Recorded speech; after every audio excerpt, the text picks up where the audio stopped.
Welcome to Cranky Live, the show where bold minds meet real talk. This isn't your average sports or news show. It's where we break down sports, culture, and controversy with facts, fire, and fearless honesty.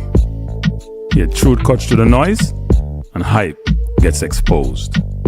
From football to track and field, from world issues to local debates, we ask the tough questions, speak without fear, and go deeper than the headlines. We don't follow the crowd, we set the trend. While others recycle the same tired takes, we bring fresh insight, unfiltered analysis, and bold perspectives. No echo chambers, no puppet talk, just real conversation for people who think for themselves. Listen with your brain, not just your ears. Think critically, question boldly, and speak freely. This is Cranky Live, where reason rules the mic and truth always win. Come on, let's get into it.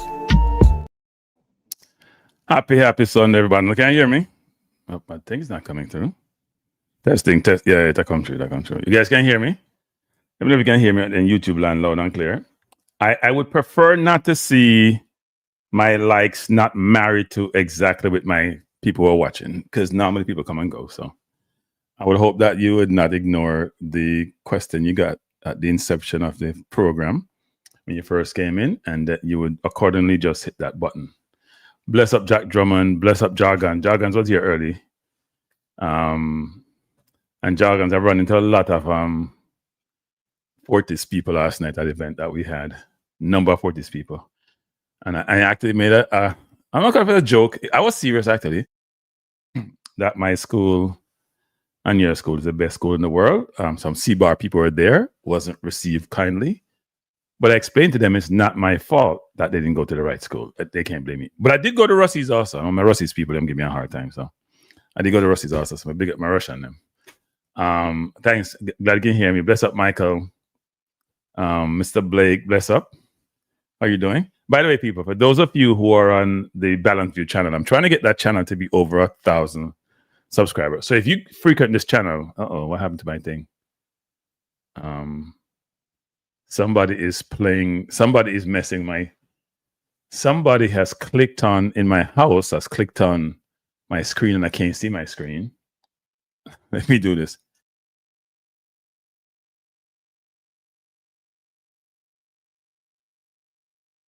Somebody's trying to do AirPlay on my screen, people, and I can't see my screen now. I have no idea. Somebody in my house, all these too much LG device in my house, people. Somebody trying to click on it's not good. It's all linked up a certain way. Somebody in my house is clicking their phone to do AirPlay and it blanked my screen and I couldn't see anything. But I'm back. Jack Drummond said I went. Bless Michael. Jack Drummond said, I went to church to get rid of some of the Reggae Boyz stress. We have to find a medium to de-stress. Yes, be true. Tyrese Campbell catch a CFA syndrome. So, I mean, today's program is about what I'm going to consider to be this sort of turbulent World Cup qualifying campaign after the stunning loss to Curaçao. We're going to talk about what went wrong from Blake's look like a mistake, still can't figure that out, to a non-existent midfield, to a manager who is out of his depth and has been since he came take over, to the administration. But we still have a few positives that we also should talk about. Should not be all negative, especially going to a game on Tuesday. So we can be a little bit negative today, but Monday we have to come out positive because we need to beat Bermuda and then all guns blazing for the next window. I hear you, Jog. I hear you. So it was a really bad result. It was a brutal wake-up call. We were dominating the group, 6 points, cruising, Curaçao 4. We're going to play them. But we were disconnected, unprepared, poor management, bad squad selection, midfield disaster. Bless up Eddie Guno. Tyrese, the English Cephas. Well, we'll get into Tyrese. Tyrese is not playing in his favorite position, by the way, people. And people, I'm going to talk about likes and subscribe today because I need subscription. I need likes. I don't want to talk about them. I'm gonna promote them throughout the video today because it's a need, not a want. Trying to get to a certain place. So I'm gonna drop the link them. If you haven't done so, and subscribe to Balance View. Subscribe to the channel, man. Especially if you like things outside of football, because I'm trying to balance the channels by stop doing sports and Balance View and just do social stuff. And just make this an exclusive sports channel. So I drop all the links there. So we entered with 6 points, right? Comfortable, looking good. Me hear some people and some other avenue talk about soup. Almost pork soup in my drink, because no kind of soup them talk about. Because we never played Curaçao yet. And by the way, people, we'll get into that though, but they have what I would call an imported team. You want to talk about imported? That's an imported team. And we know if they're imported and they come from a first world country, more than likely they're technical. And we should be technical also because we have people who play outside of Jamaica who were born in Jamaica and those who are from the diaspora. But we look out of sorts, right? We had no Gray, we had no Bailey. And people would say, well, would they make a difference? I think they would have. Just probably on reputation. But we had enough to win on paper. And we got chances. And I revisited the game and the highlights.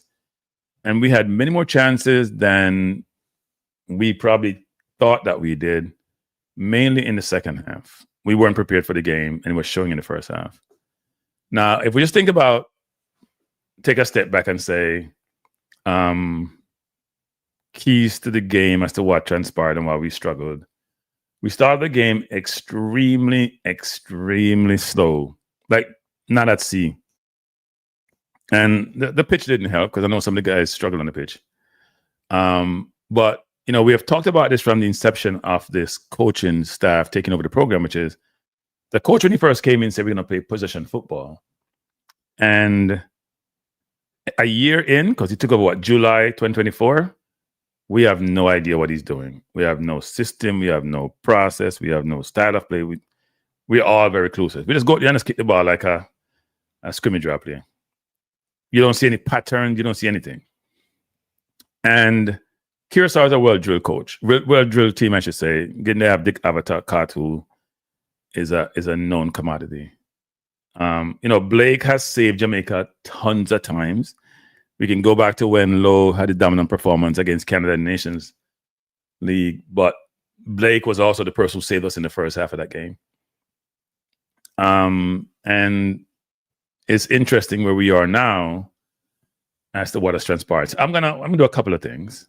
I'm gonna play the coach's press conference because I haven't listened to it actually. It's post-game press conference, and then we're gonna have some conversations about the team. The three components which comprise that team, which is the defense, the midfield, and the offense. We're going to talk about the management.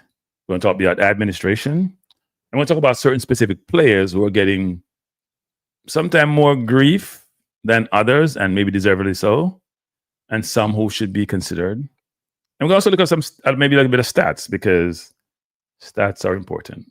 Let me take up some of your comments first before I jump into that.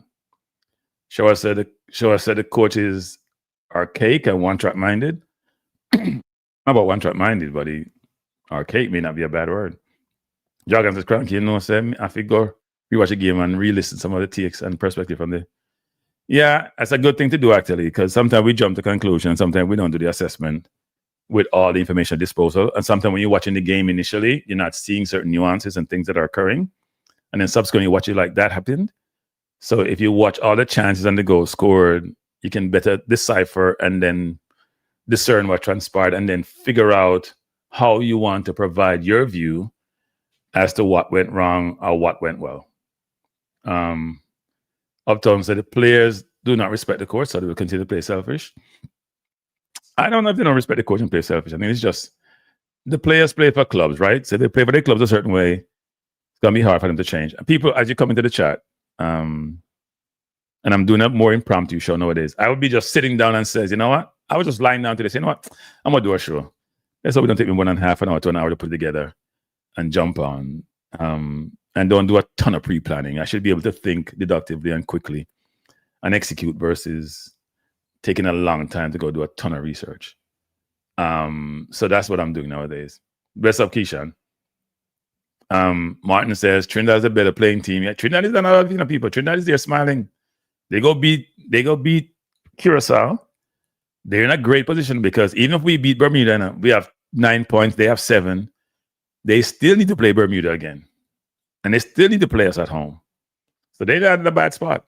They got to go do the job against Curaçao. They're not in a bad spot. We do have a system of play. It may not be something like we have a fan, but it's what it is. It's a fast transition to the front, long ball. Let me just say this about that. Mars then R. Everybody play long ball who can play football. Anybody who can play football can play long ball. You kick the ball to your defense, and you will become closer to players up front. Long ball football is when you can't play football.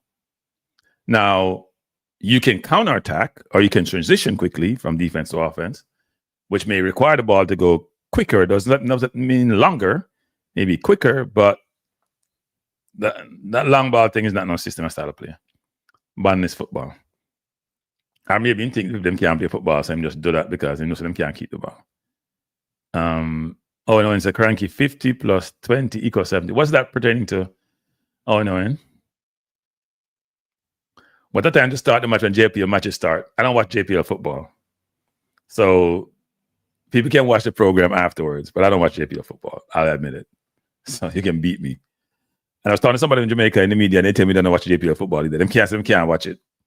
Standard too low. And somebody who's in the media, so I don't know why somebody likes me to watch it. I should say I watch it once in a while if I turn it on and a game come up, but I'm not make an effort to watch it, JPL football. Bless up Determined, thanks for being here. Bless Tycoon. Mark said TNT have 2 match next window, so if them get something from Curaçao, them happy. Of course. And they're playing decent football, and we got lucky beating them at home. And here's what we don't do really well, people. We use outcome as the barometer sometimes to assess a team when the team is going to play over a certain period of time. So individual outcome may reflect the team and how they play, but it may not. So you have to think when you watch these games and you assess these games, are these consistency and sustainability are key factors to use in your assessment. Bless up, Chris Smith. And sometimes we don't do that really well. We just go with the flow. We win. We're happy. People have to go it because we win, and that's all that matters. When you have one-off tournament football, yeah, that's probably true. Not when you have round-robin type structure. That's important. So let me play Steve McClaren's. Steve McClaren's his post-match press conference because I hadn't listened to it, and then we can have some conversation about it, and then go into the program.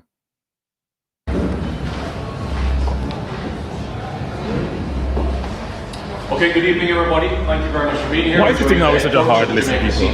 Men's national team coach Steve McClaren. Why can't we get better facilities in this part of the world when we have these things? A lot of background noise, Wi-Fi not work well. It's almost like we don't have any resources. That's not true in this region. If you go to most other places, that you can listen to you can hear the press conference. This is noisy, so unprofessional. It's hard to listen to. We'll now open the floor for questions from members of the media. Daniel, you want to kick us off? Hi, Coach. Obviously, I saw defeat. It looks like you guys struggled a lot to get control of the game. What would you put that down to?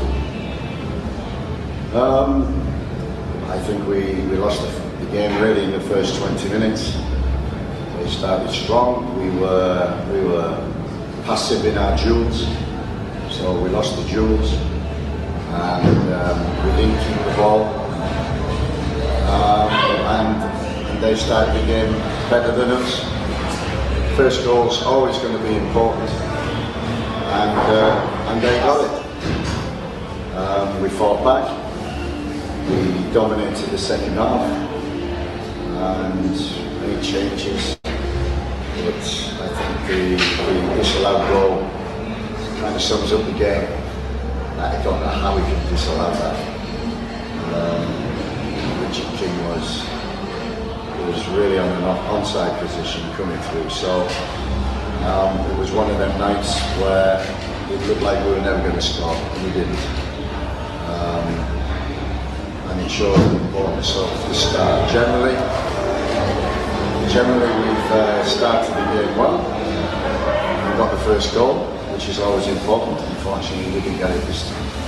Yeah, you obviously had to work with a new midfield essentially without Isaac and Casey here having to play Bobby in a new role and John also pushing up to the 10.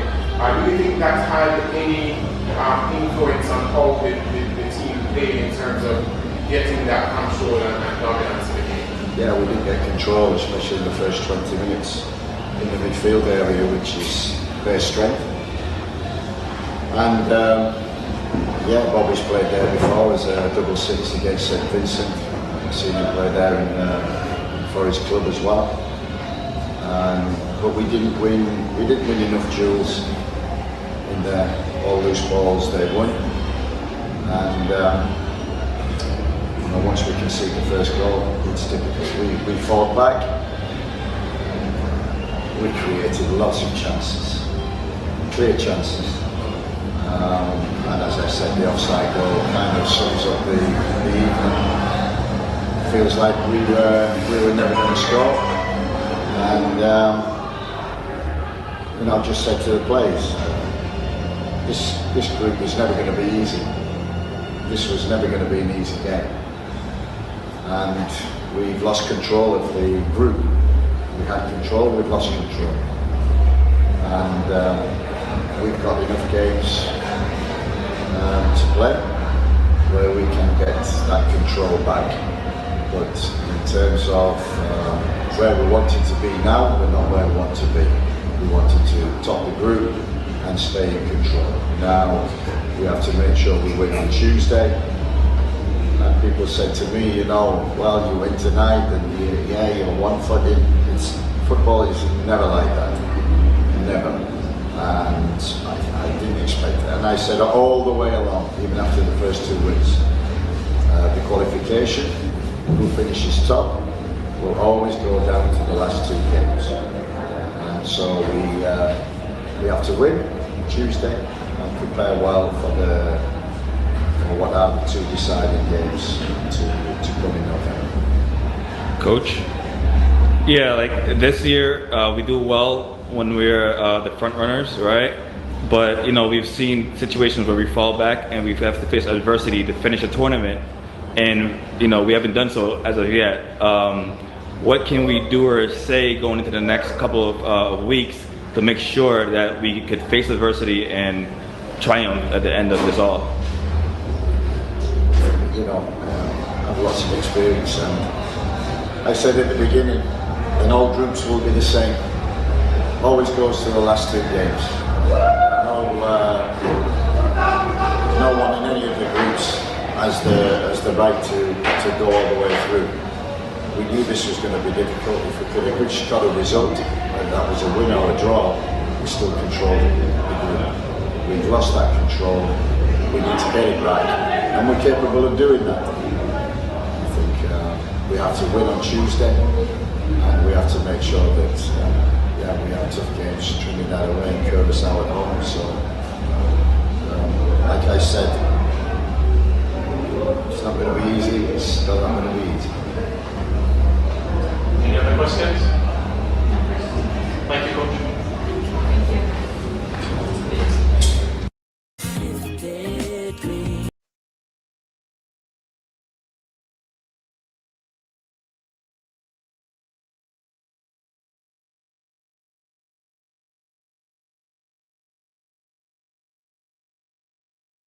So that was Coach McClaren. I jotted a few things that he said. It wasn't that long a post-match.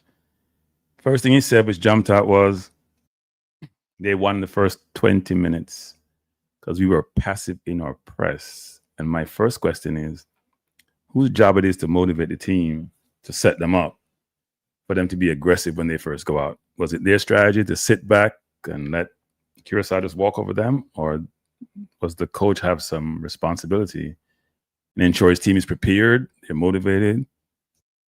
And frankly, the one player in the team who probably wouldn't allow that to happen would be Damian Lowe, to be honest. I know some people don't like Damian and his game, but let's be honest, Damian plays one way, That aggressiveness sometimes costs him. Not as much as people think in these games, but we didn't have that aggressiveness on the field. I mean, Bobby Reed normally plays aggressive. Lati plays aggressive and put a foot in. We just stayed back, and they just dominated in the early part of the game and resulted in us being on the back foot from then. Now, he said we dominated the second half, and he's right. If you check throughout the game, they could have been up 3-0 in the first half. I think they scored, 2-0 in the first half. They scored that goal. You remember that play where the player got played through, King came up in no man's land, got beaten. The kid then put Pinnock on his butt, and then he slipped in the box when he's going to shoot. That was the goal when we were still down. So in that situation, we could have been down more at that point. But we had about 4 or 5 chances in the second half, right? If you go through the game, Campbell had a couple situations, which were half chances, where he has no left foot, should not be playing on the right, by the way. But we have to give Cephas the left. People have just started talking. I'm not taking a call yet. Let me go through my thing first before I take calls. I'm not taking a call yet. Let me just go through this. So if you look at the chances, Campbell to me had a couple of half chances. Catamarti had nothing, never got fed anything all night. Russell had a sitter. Not sure if he was offside or not, where he kicked and missed with his left foot. He got played in by Bell. He was on the 7-yard line. It's hard to miss that. But I guess he had no left foot, so he missed it. Nicholson had one in the second half where he crossed the ball, it looks like. I don't know if he was trying to score across. If he tried to kick to the goal, he may have scored. He probably was also up in the 7-yard line. King had a couple headers. The second header was right there. He has to hit the target. Anderson had a header that came over from Whisper in the middle about the penalty area. He has to hit the target. And then King's goal, to me, even though to say the player was interfering because of an offside position, if it's subjective, you have to give the goal. You can't overturn it. And if you're going to spend so much time replaying it, that means you're not sure. So if one wants to walk away just assessing the game fairly, we did get an abundance of opportunities in the second half. But as he said, the game was lost in the first 20 minutes. And to me, that's coaching more than anything else. The last one he mentioned was about, he did mention this a lot goal. He mentioned we lost control of the group. Now I hear somebody in the chat says something about where is the stunning loss. The fact of the matter is, and I heard stunning loss by a number of commentators who are not Jamaicans, by the way, in the press, whether it's American press or otherwise. So it's not me just saying it and making a thumbnail saying it. Because the expectation would be, if you think about CONCACAF ranking, even though Curaçao have recruited well, Jamaica is ranked higher than them. Than all the team in his zone, frankly. And Jamaica has been playing decent football, apart from maybe the last 5 or 6 games. So last time Jamaica played some decent football is against the Guatemala second string team in Jamaica, where we won 3-something. So one can say that it wasn't a stunning loss. We were a dominated group. If we had won that game, which we could have, even though we started poorly, with about 9 points, and playing Bermuda at home, that would be 12, and it'd be very difficult for anybody to catch us. Right now, we fall right in the pack. It's Curaçao's zone to lose, as it stands now. Right? It's theirs to lose, not us to lose. They win all their games, they're going to the World Cup.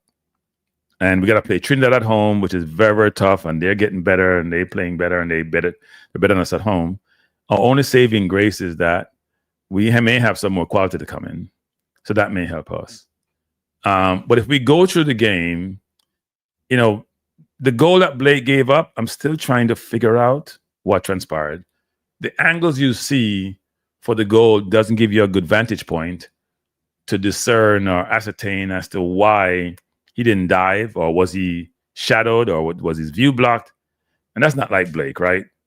That was very surprising. I mean, Blake has been Jamaica's savior for a year, and he's allowed to make a mistake. By the way, people, if we have 141 and only 60 likes, that means you don't like the program. That's the way I see it. So it's a difficult situation actually. Tycoon said the first 20 minutes was, should reset with the court. Yeah, we'll get to the coach. So now let's get to the midfield. Let's talk about the midfield. I'm going to get to the coach. I'm going to save the coach because that's most of the negative I come from. The midfield, as we know, we lost our most important player for the entire team is Isaac. And it's Isaac Hayden. And I heard a lot of people, even before this last window, criticizing Isaac about he's just a sideway pass and pass the ball backwards and he's not good and he's slow and all this. And I'm going to do what has been done to me a lot of time and people insult my intelligence, say, I don't know about football. I'm going to say the same thing. You don't know nothing about football. You don't understand football. You don't understand the CDM role. You never played the CDM role. You know how the CDM role works.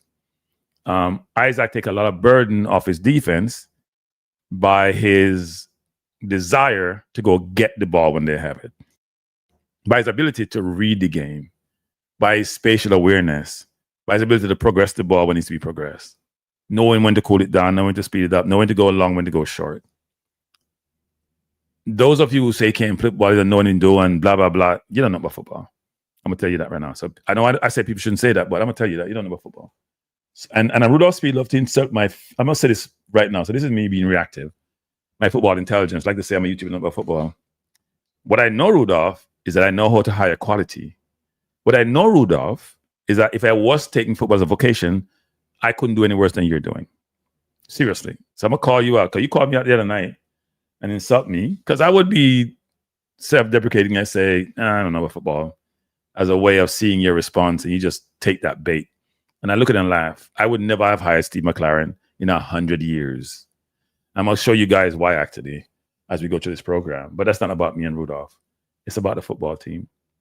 So in the midfield, we had Bobby Reed, who has not played a lot of football this year. And he's not a true midfielder. He's a utility player. Can play 10, can play 8, not a real 6. And he did his normal Bobby Reed job. Not as much as actually. He wasn't as active because he hasn't played a lot of football. We had Ian Frey, who's a right back and who's substituting in the midfield and was a hit and miss all night. But he's not a CDM with the authority and the gravitas and the ability to function that role. And then we have John Russell, who should not be on the field. Who I hear Rudolph Speed talking about, he scored goals. I'm going to talk about Captain Rudolph Speed said, I'm going to beat you today, Rudolph, because you look like you don't know football. You talk about John Russell and he scores goals. As a midfielder, if your job is just to score a goal, come off high field. Come off high field. Tell me one midfielder in world football where them job is just to score a goal. Go look across the entirety of the football spectrum. In the history of football, Frank Lampard was probably the top midfield scorer in the Premier League. He didn't just score goals. Okay? Your midfield is protecting your defense and helping your offense. If your job is just to run forward and score a goal, that means your midfield is open, which is what we saw. That goal they scored, there was nobody close to that player. Nobody. John Russell is lost out there. It's almost like the Titanic trying to move. I've been saying this for a while now, and the coach can't see that. We have 3 other midfielders. We have Daniel Johnson, we have Ravel, and we have the young kid Tyrese Hall, who are examples of individuals we should try to bring into the team, and we don't. And I spoke to somebody, I want to say, spoke to Jeff about Ravel. The person was not supportive at all, dismissive. I said, this person, you don't know about football. Even though you're United been big, your football acumen is lacking materially, and that's why Jamaica struggle. I tell you that right now. It's bad. Ravel Morris can play for Jamaica even he's on the beach. We had nobody to change the tempo of the game. We had nobody to control the game. We had nobody want the ball in that game. You need people with football IQ and football ability and football confidence and football arrogance to be on that field playing in that midfield. That wasn't evident. Okay? Was not evident. In fact, lacked. Secondly, we have Daniel Johnson, who's playing first division football, playing in the Turkish league and playing a lot. And you hear me say this a while before we even got there, and that's why we not at speed. Are you concerned the team is not playing football? Most of them are not playing any football, people. Practice is not football. Practice is practice. Practice is not game. You can't mirror game. You got to go play game. They're not getting game time. Look at the entirety of the team. Very few of them getting game time. And it's mainly in the forward line. And we don't understand that. Like, really? And you're a coach and you're a technical advisor? What the hell are we doing? It's almost like we don't have no sense. And you know, I question people's intelligence. I'm not starting to the intelligence conversation. I'm not like to have a conversation with me, people. It's my life to denigrate me. So me talk rubbish. I mean, I don't sense. I'm a fool and a man not an idiot. You don't look in the mirror. Some of you not looking in the mirror. Seriously. Because I have no idea what you're talking about.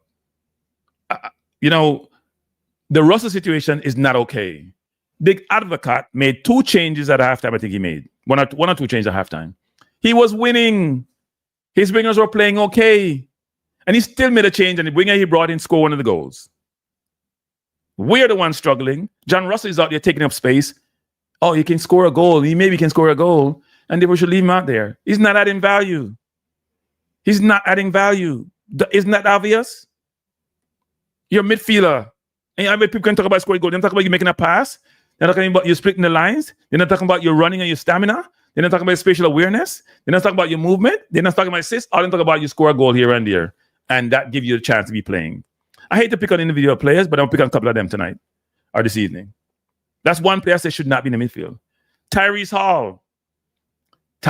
Hall, who is now playing, who has Jamaican heritage, has played for England under 19, who I'm told want to play. So this is Tyrese Hall. Let me can pull this up. This is Tyrese Hall. He's playing now. He's at Tottenham. He's now in League 2. Same league where Dixon is. He's playing midfield. It's when he first got there, people, early, he ain't playing no football, right? Look at his last 1, 2, 3, 4 games, including against Dixon's team. You see that? He's getting minutes. 31, 23, 72, 65. He's got goals and he's got assists. 3 goals and 1 assist. He's playing football. Now, is he hitting the ball off the cover? Not really, no. Because he's still a little kid. He's still, 20 years old, about 2005. Better than what we have right now from what I see. Better than what John Russell is doing. Look, we have much more potential. Much more mobile, much more fluent. Just better football player, period. We're not giving them game. We're playing the same old people, the same old thing. And we have been playing badly for a while. We are 3-3 in the last 6 games, right? We lost 2 in the Gold Cup. We lost this last game. Right? We beat Trinidad, luckily, and we beat Bermuda, and we beat Guadeloupe, luckily. Luckily beat Guadeloupe, luckily beat Trinidad, beat Bermuda, not the best team. So we only had 1 good win in the last 6 games. And he said we have 2 wins in the last 7. Guatemala didn't play 7 of their players. It's like we're not following the football, people. It's very frustrating. Like we're not following the football. I understand the football. We're not following the football. I understand the football. Yeah, well, Dixon is. I'm not gonna beat Dixon, Chris Smith. I think Dixon should get more playing time. I'm not beating Dixon, no matter where he's playing. Now, Dixon have a special place in Jamaica team for some reason. It's not based on club form. It's not based on club. It's just they like him, they love him. And frankly, he hasn't disappointed since when he plays. He's been better than the prodigal, the person who people boots up a lot. So let's do that. Actually, let me do that. We have somebody on the team who people think walks on water. I like to come to these things with facts and people. We don't just come talk and run them out. We have somebody we think walk on water. So this is CFA stats. Because people say we like to criticize people and we do this and we do that. Now we are bring some facts. This is CFA stats, people. You see CFA stats? CFA has played. What's CFA played? Let me take off this. CFA has played 24 games for Jamaica, right? I assume this is right because I come from transfer market. You see CFA. I want to say somebody else name it. Pull this dog. Say CFA's face, people. He's played 24 games for Jamaica. Me take out friendlies. He has 2 goals and 2 assists. He's not hitting the ball off the cover. Other day, Night Rudolph talking about, well, he's the fastest man probably in football. He's this and him and that and him. See, golden score against Bermuda. We're getting carried away with one-off situations. We're getting carried away when people do something exceptional and it's not sustainable. There's no consistency. And we can't seem to realize that. And then people say you're beating players, you're being divisive, you're being toxic. We're showing you facts. The inconsistency is killing us. And he's getting minutes. He has 2 goals and 2 assists. And this was Bailey would have beat him in 22 games that count. Those are facts. Can't argue with it.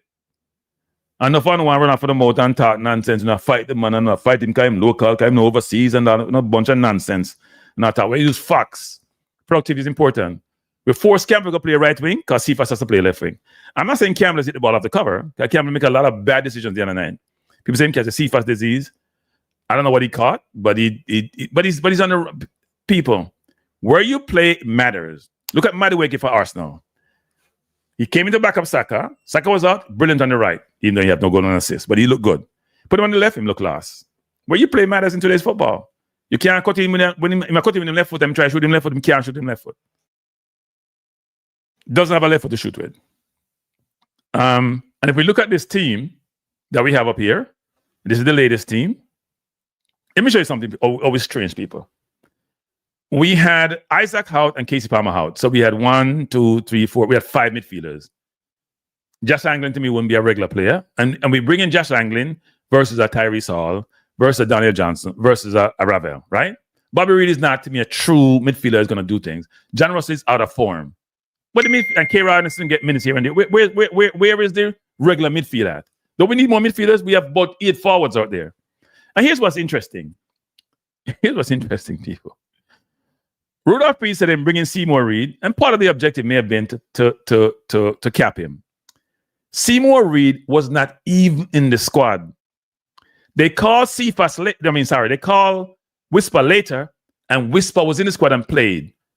So why wasn't Whisper called before Seymour Reed before? It's nonsense, people. It's like the previous window where we carried 2 midfielders go World Cup. The thought process, it's killing me. When I see incompetence, it just boggles my mind. We did the same thing way back when with Jamal Lowe. Jamal Lowe was called at the last minute, and him coming in start over Dixon. And you sit there thinking, who's making these decisions? And then people like Rudolph would say, oh, well, I wasn't involved in it. I would stay off. Well, no, you're involved in it, Rudolph. You can't hide. You're part of the issue. You're part of the problem. And when people talk about this, you say people toxic and toxic.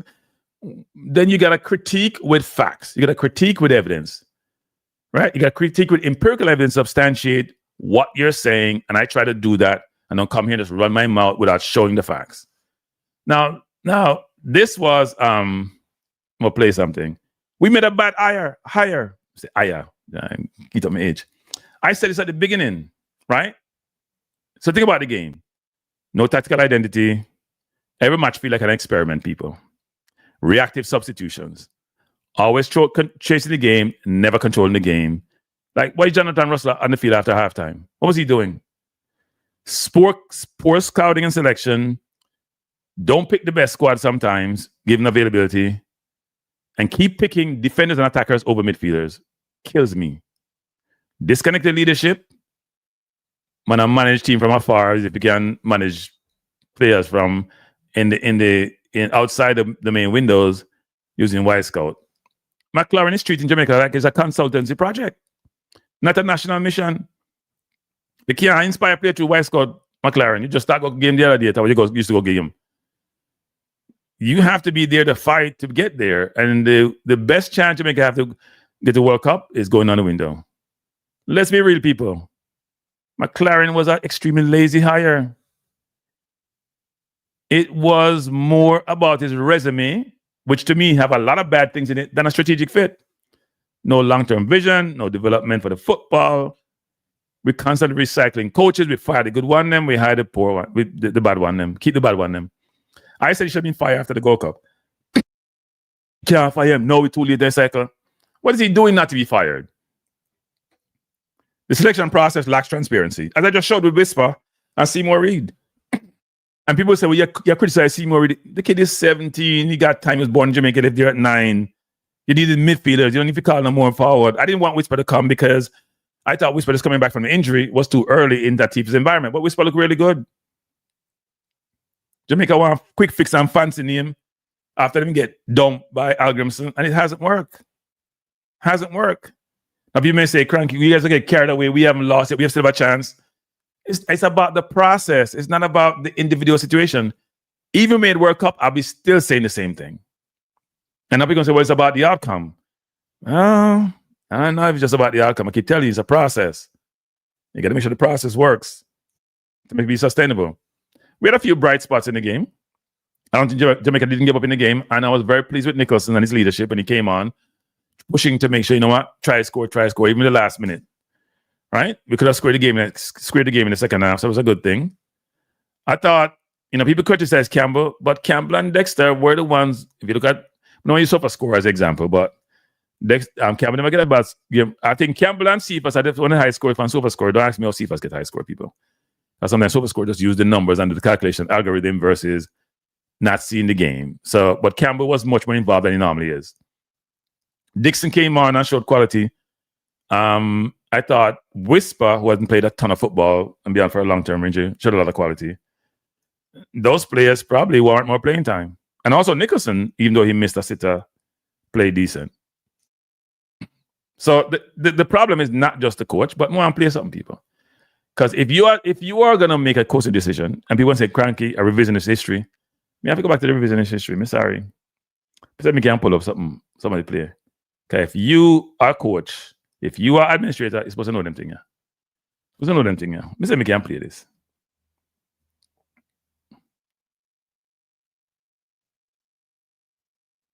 All right, so that's one pair of prescription glasses. Yep. Plus anti-reflective lens coating. Sorry, Award-winning customer service. Sammy, you always say United, very much a club that would need the best in class. Should have the best in class. Yeah. Would Steve McClaren fit into that category? Listen, Steve McClaren is a very pleasant guy, but I have watched him. Every club that he's attached himself to over the last 10 years has been a disaster, and I think his day has been and gone. A disaster. Yeah, look at the contributions he's made to the clubs that he's been at. Whether it's at Derby County, Newcastle, whether it's at Nottingham Forest, they've all been situations that have never worked out very well. I think some of the things he says are not the most intuitive. I think once upon a time, he was a very good coach under an outstanding manager at Manchester United. And he did have his moment in the sun at Middlesbrough, where he did a reasonable job there. I think there on afterwards... Did well in Holland. Well, yes, he did okay with FC20 and made himself an object of ridicule because of the manner in which he spoke to the press. But that doesn't alter the fact that what he did on the pitch. I'm not in the camp that this is of course he's managed in Dutch football, so there might be a reason for there's some sort of involvement because of bringing a Dutch manager into a football club. So he's managed in Holland, understands the mentality, also understands Manchester United once upon a time. This is not the Manchester United that Steve McClaren was fortunate enough to be involved in. This is a different Manchester United. And needs a different particular fix. But Steve McClaren that they want to go back to. Yeah. The Steve McClaren who was once at United who made a profound impact. Trying not to personalise this, but I look at Steve McClaren and I look at him and I think there is nothing about...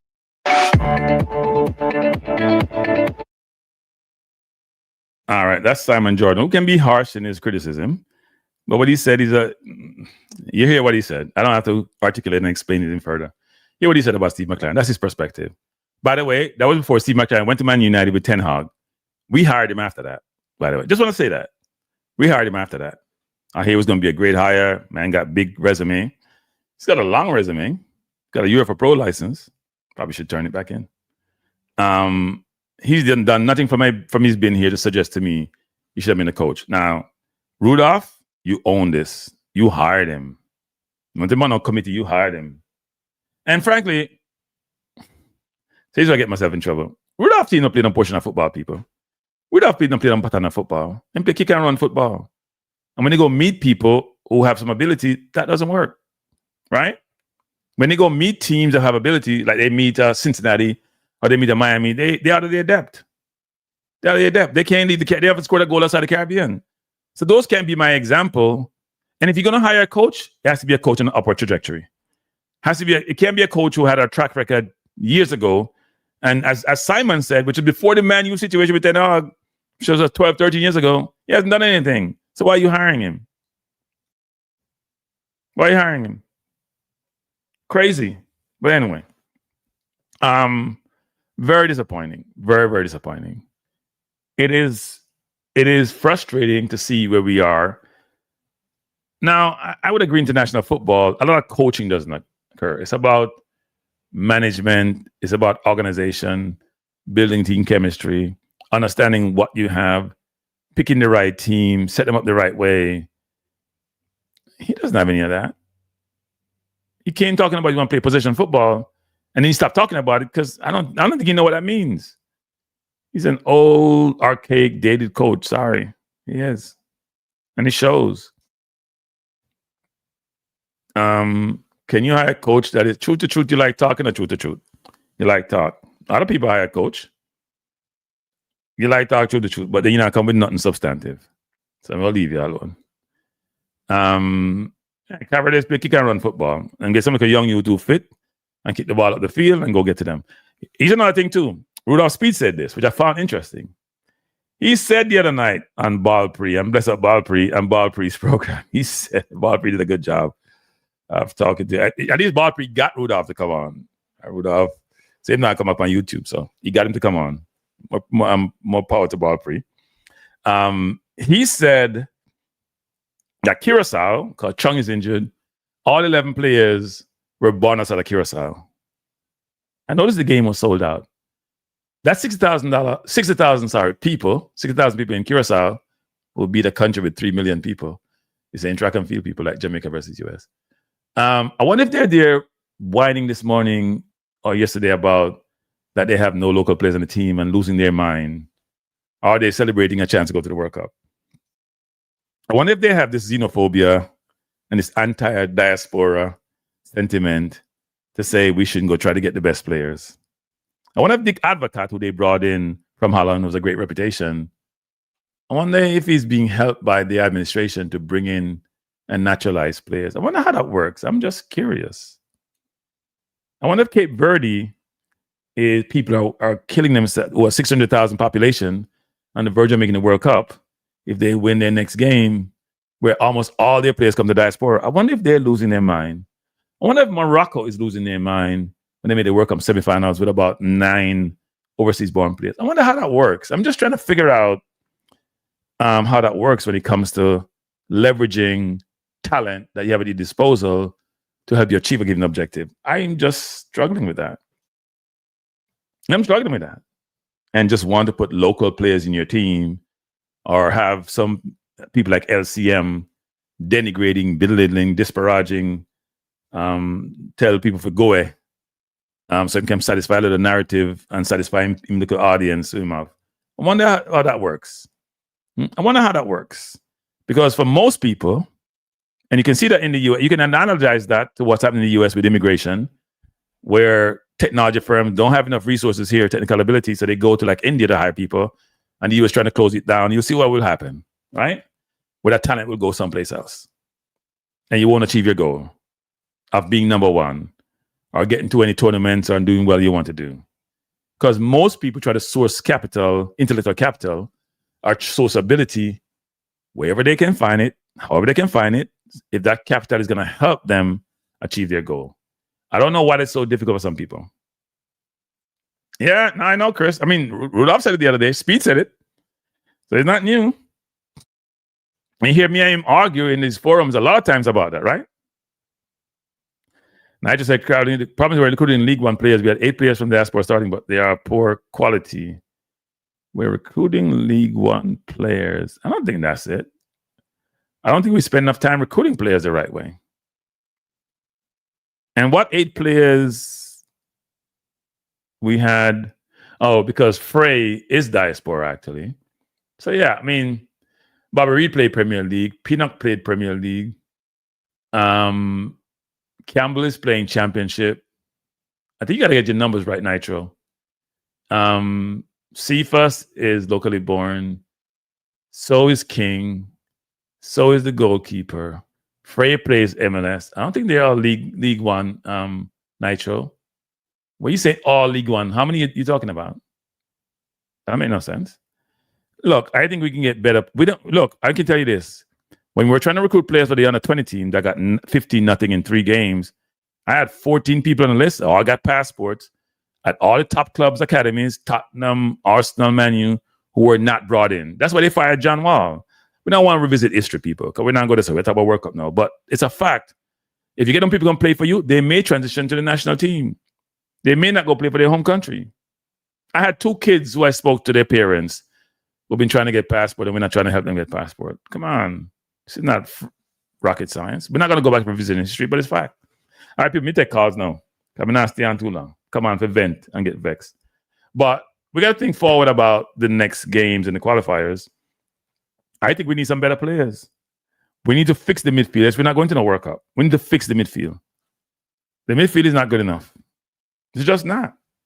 Now, do we have a ton of quality midfielders out there to pick from? No, but we do have some we could call in. They got to be better than who we have. Good afternoon. Yeah, Cranky. Big up and big up. Man. Yeah, man. Hello? Yeah. Who am I speaking to? Yeah, man. I'm Martin again. Big up. Bless Martin. You on the chat. Man, bless up your show. Yeah. Me just come in and give me 2 cents again. Because we know this long time and we are follow. Me really want the team go work up in a Cranky. Because me dey on YouTube from the start, you know. And the other World Cup was a shocker. We was very disappointed, but to be honest, I World Cup at the end, Cranky, as we say. I may agree with you and Chris Smith. The problem is still there, but it don't really matter who in them feelings. The fact is, we are joke road in Jamaica football, and we just still have the mentality say we have to do it like 1998 do. And sadly, football past that. A straight quality, and if you have the quality, you're going to just not really be successful in a football. So if Jamaica not grow up out of that, we can go and who up and talk about big, strong and mighty and we ego and we look and we talawa and we can overcome mountains. But reality, I go check we and we are going to say, I just the facts and right now is stats and facts and quality when it come on to football. When it come on peak, because one of the biggest problem, you know, Cranky, most people them are try pushing a life in a football. They don't understand say we're not talking about any other thing but football, Cranky. And as I say, we stick to the facts. Football come with stats nowadays, the quality, the best players them. All if the best players them feel, the team still, a country still a go. Even if them feel a campaign, the country now go change from not going after the best player. You understand, Cranky? If we feel now, you know what we reach? We not go for no best player. So you know what that I go do? That I go push one next about 15 years. Because guess what? When everybody, even if you say Bermuda, I go drop out, you know, for sure. You think Bermuda? I go say, you know, me not go for no more English players. We are going to just build up with, I just go for local and that's where them and them were overseas. Not even English, anywhere in the world where them have people they can. Them not go do that, Cranky. Them still go have them program and still go try go for the best players. But Cranky, somehow, me don't know, it's like some, all that we can agree. That's why I mean like the hypocrite them in a Cranky. All that we can agree is that the squad was a shambles.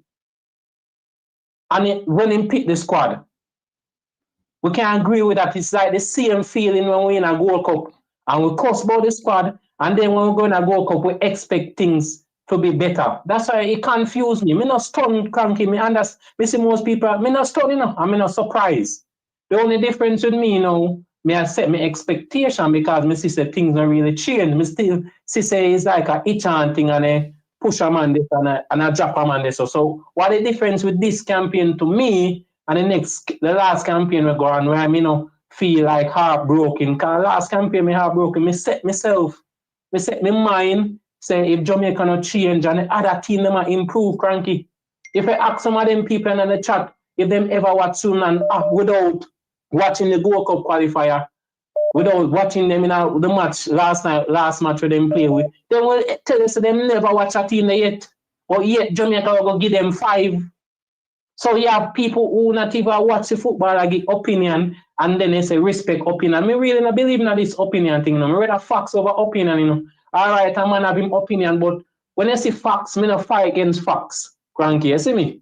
If me say one opinion I'm wrong, a man come with facts and it proven, or me fight against a man with the facts. But with Jamaica now, we could have come Cranky and pull up anything on the stream.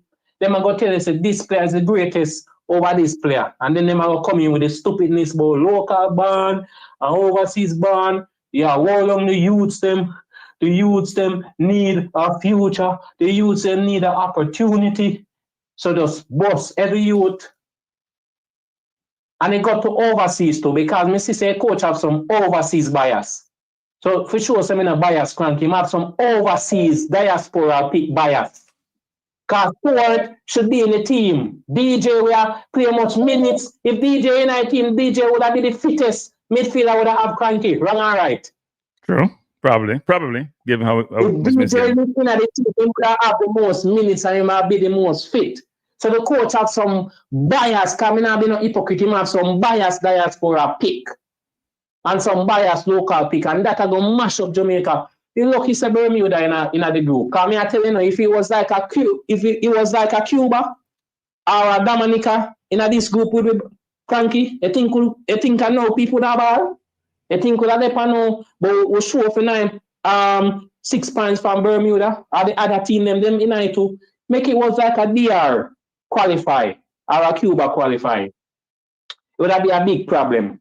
But that time if you say, as we can say, we still, my last say, we still have confidence because we can play Thursday. We just hope say Trinidad do we a favor. Either one draw or one win. We just don't want Bermuda win. Me no want. You mean you don't want Curaçao? Yeah, me no want Curaçao go in at the November win that leading us. So if Trinidad can do them brother one favor, that would be great. But me believe them can Cranky, because you see me coming. Me believe that Trinidad are the best playing team overall, over Jamaica and over Curaçao, even though them end last month with 1 point. Bro, me I tell you, Trinidad should have beat Curaçao in a Trinidad. Trinidad could have beat Jamaica in a Jamaica. And then see what them do with Bermuda. So to me have a high hopes that them can nick a point or even nick a win. Even better than Jamaica in a Curaçao. My hopes higher than Trinidad to get something off of them. So that's my hope. And we just come and try get a 3 or 4 goal against Bermuda, because most likely everybody are gonna beat them. So we just have to come out Tuesday and see what we can do. So big up yourself and me go and watch the show. All right, thanks. Appreciate the call, sir. Bless. Yeah. Good afternoon. So big up yourself and me go and watch the show. Good afternoon. You gotta turn your radio down. Hello. That's again, Cranky. Bless up. Who am I talking to? Yeah, truth I call it again, man. You say some things a while ago, I'm challenge Japan. Go on, challenge. All right, fine. No, I feel like your assessment overall is balanced, and you create certain narrative that, again, don't make sense to me, right? So I'm going to ask about them, right? So you did say a few things I'm agree with. Put that out there, all right?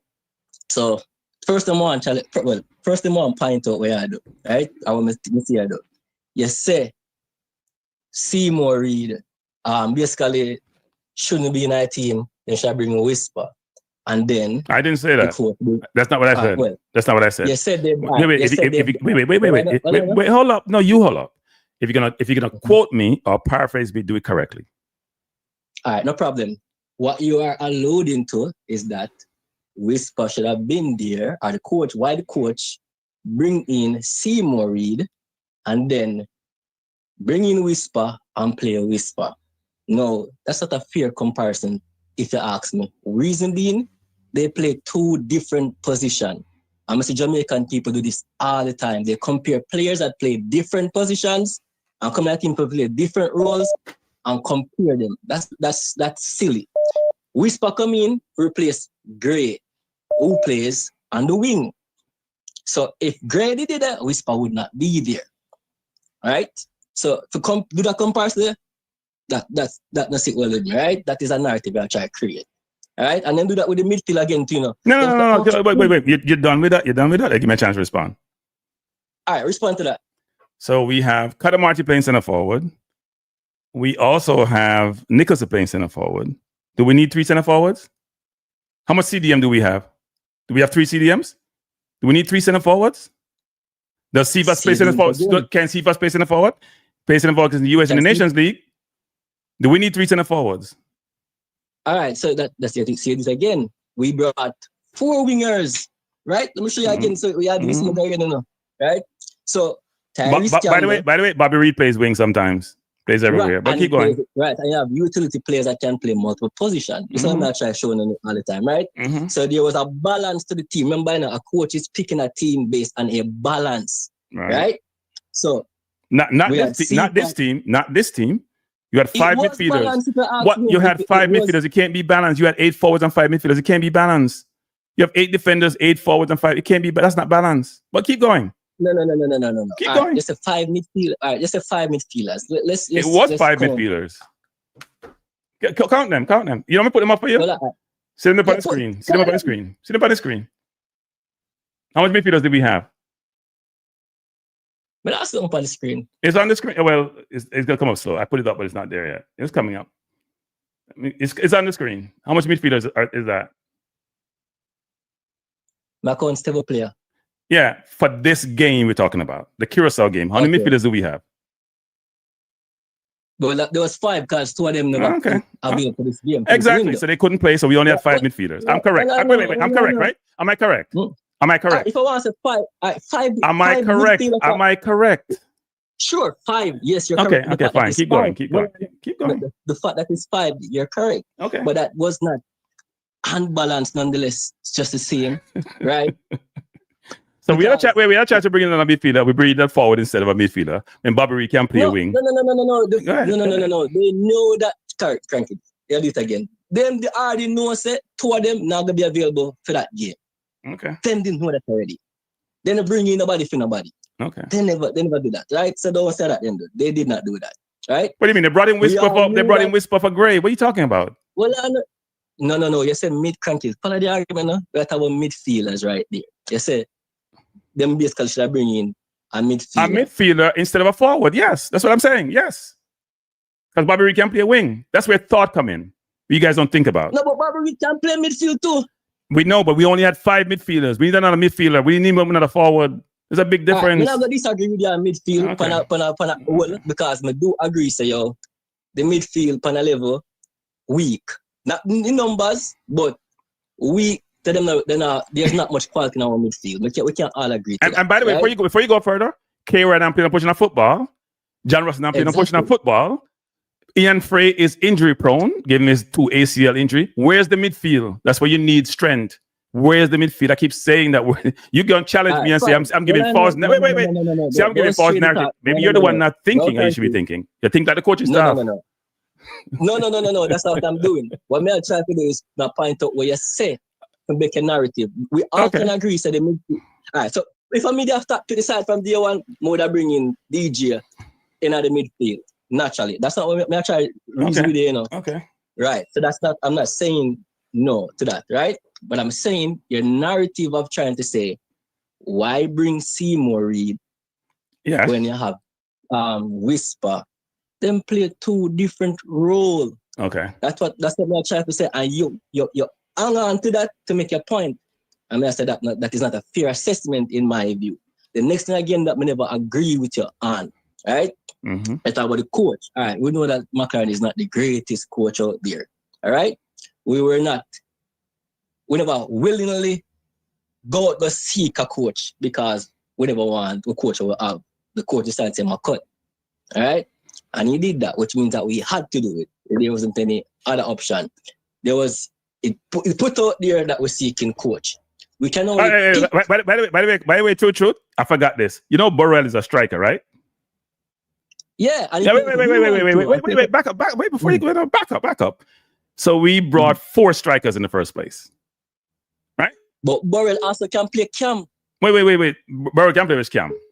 Where Burrell play cam? Tell us he can play right. Just like how Bobby Reed can play cam too. Bobby Reed can play cam. Bobby Reed can play right wing. Can play right back. But keep going through the truth. Keep going. Right. You're trying to go to your point. The point is they can play. They have utility players that can play multiple roles. Okay. In argument. So you have 1 cam and you have 4 center forward. Keep going. May that spin. Keep going. So, anyways, McClaren, right? That we're talking about now. Yes. Right. So you can only pick how much is available. Is that correct?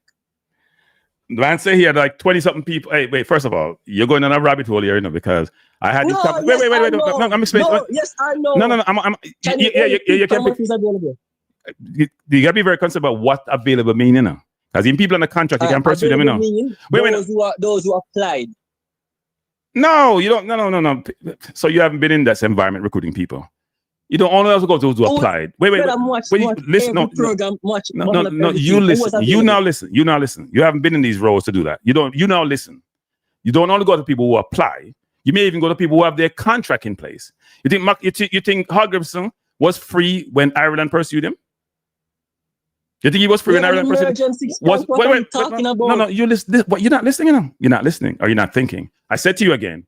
Was Hodgson? My question. But you listen to me. No, I can't answer your question, but your question doesn't make any sense to me. Right? You say you can only pursue people who are available when they're available. That's what you said, right? No, you can only pick people that are available. Right. I'm saying you're wrong on that. You're wrong. All right, pick who's not available. So was Hodgson available when Ireland pursued him? Again, that was a long-term. You're not answering the question. You asked me question and answer. You're not answering question. No, based on what I understand, no, they So that means you can pick people who are not available then, right? That's what you're saying. You can go after people who are not available. If you can see, if you can plan for it, then sure, of course. If you can plan for something in advance, then that makes sense. But if you come up in an emergency situation, Cranky, right? You have limited amount of time. You don't have the plan like we are trying to make it. Come on. So let me say this. True. Listen to this. So learn something. Get your pen and paper. Learn something. Me being arrogant now. You see, Brighton, they may have 4 coaches on a list, including the one they have on board who they contracted. And so therefore, that coach leave, or they get rid of him, they then go down the line. They may check their availability. They may check their performance. They may check how they're doing currently. They know who they want to pursue. Those who are in contract, those who are the contract. Anybody who have their salt in any capacity, in any organization, have what we call contingency plan and succession planning. Succession planning may be... You listen for a second. Let me finish speaking. I don't cut you. Succession planning may be a combination of in-house or external who you pursue. The person doesn't have to be available. Yes, it's better than you don't have the contractual situation. You may not have to go entanglement in the contract, but you go look what those candidates are and you pursue them. Was McClaren the best candidate, or was it convenient because Speed knew him during COVID? It was easy. All right, so it was a lazy hire. Go ahead. So you didn't answer my question. I answered yours. You didn't answer mine. What's your question? What's your question? Most teams, when them cut ties with a coach, sometimes them have to go in either them use a player as a coach player or whatever, or them use an assistant coach to fill that spot until they get a coach, right? A suitable coach. No, you're wrong on that. You're wrong on that. No, a lot of teams do that. Where I try to No. So when Nottingham Forest fired, wait, we know people. These are people we have class in session. When Nottingham Forest fired, what's his name the other day? Who did they hire? Did they hire some assistant? Did they bring some? No, I'm giving you examples. What are you talking about? Listen, I'm saying not every situation you'll get the same. Okay.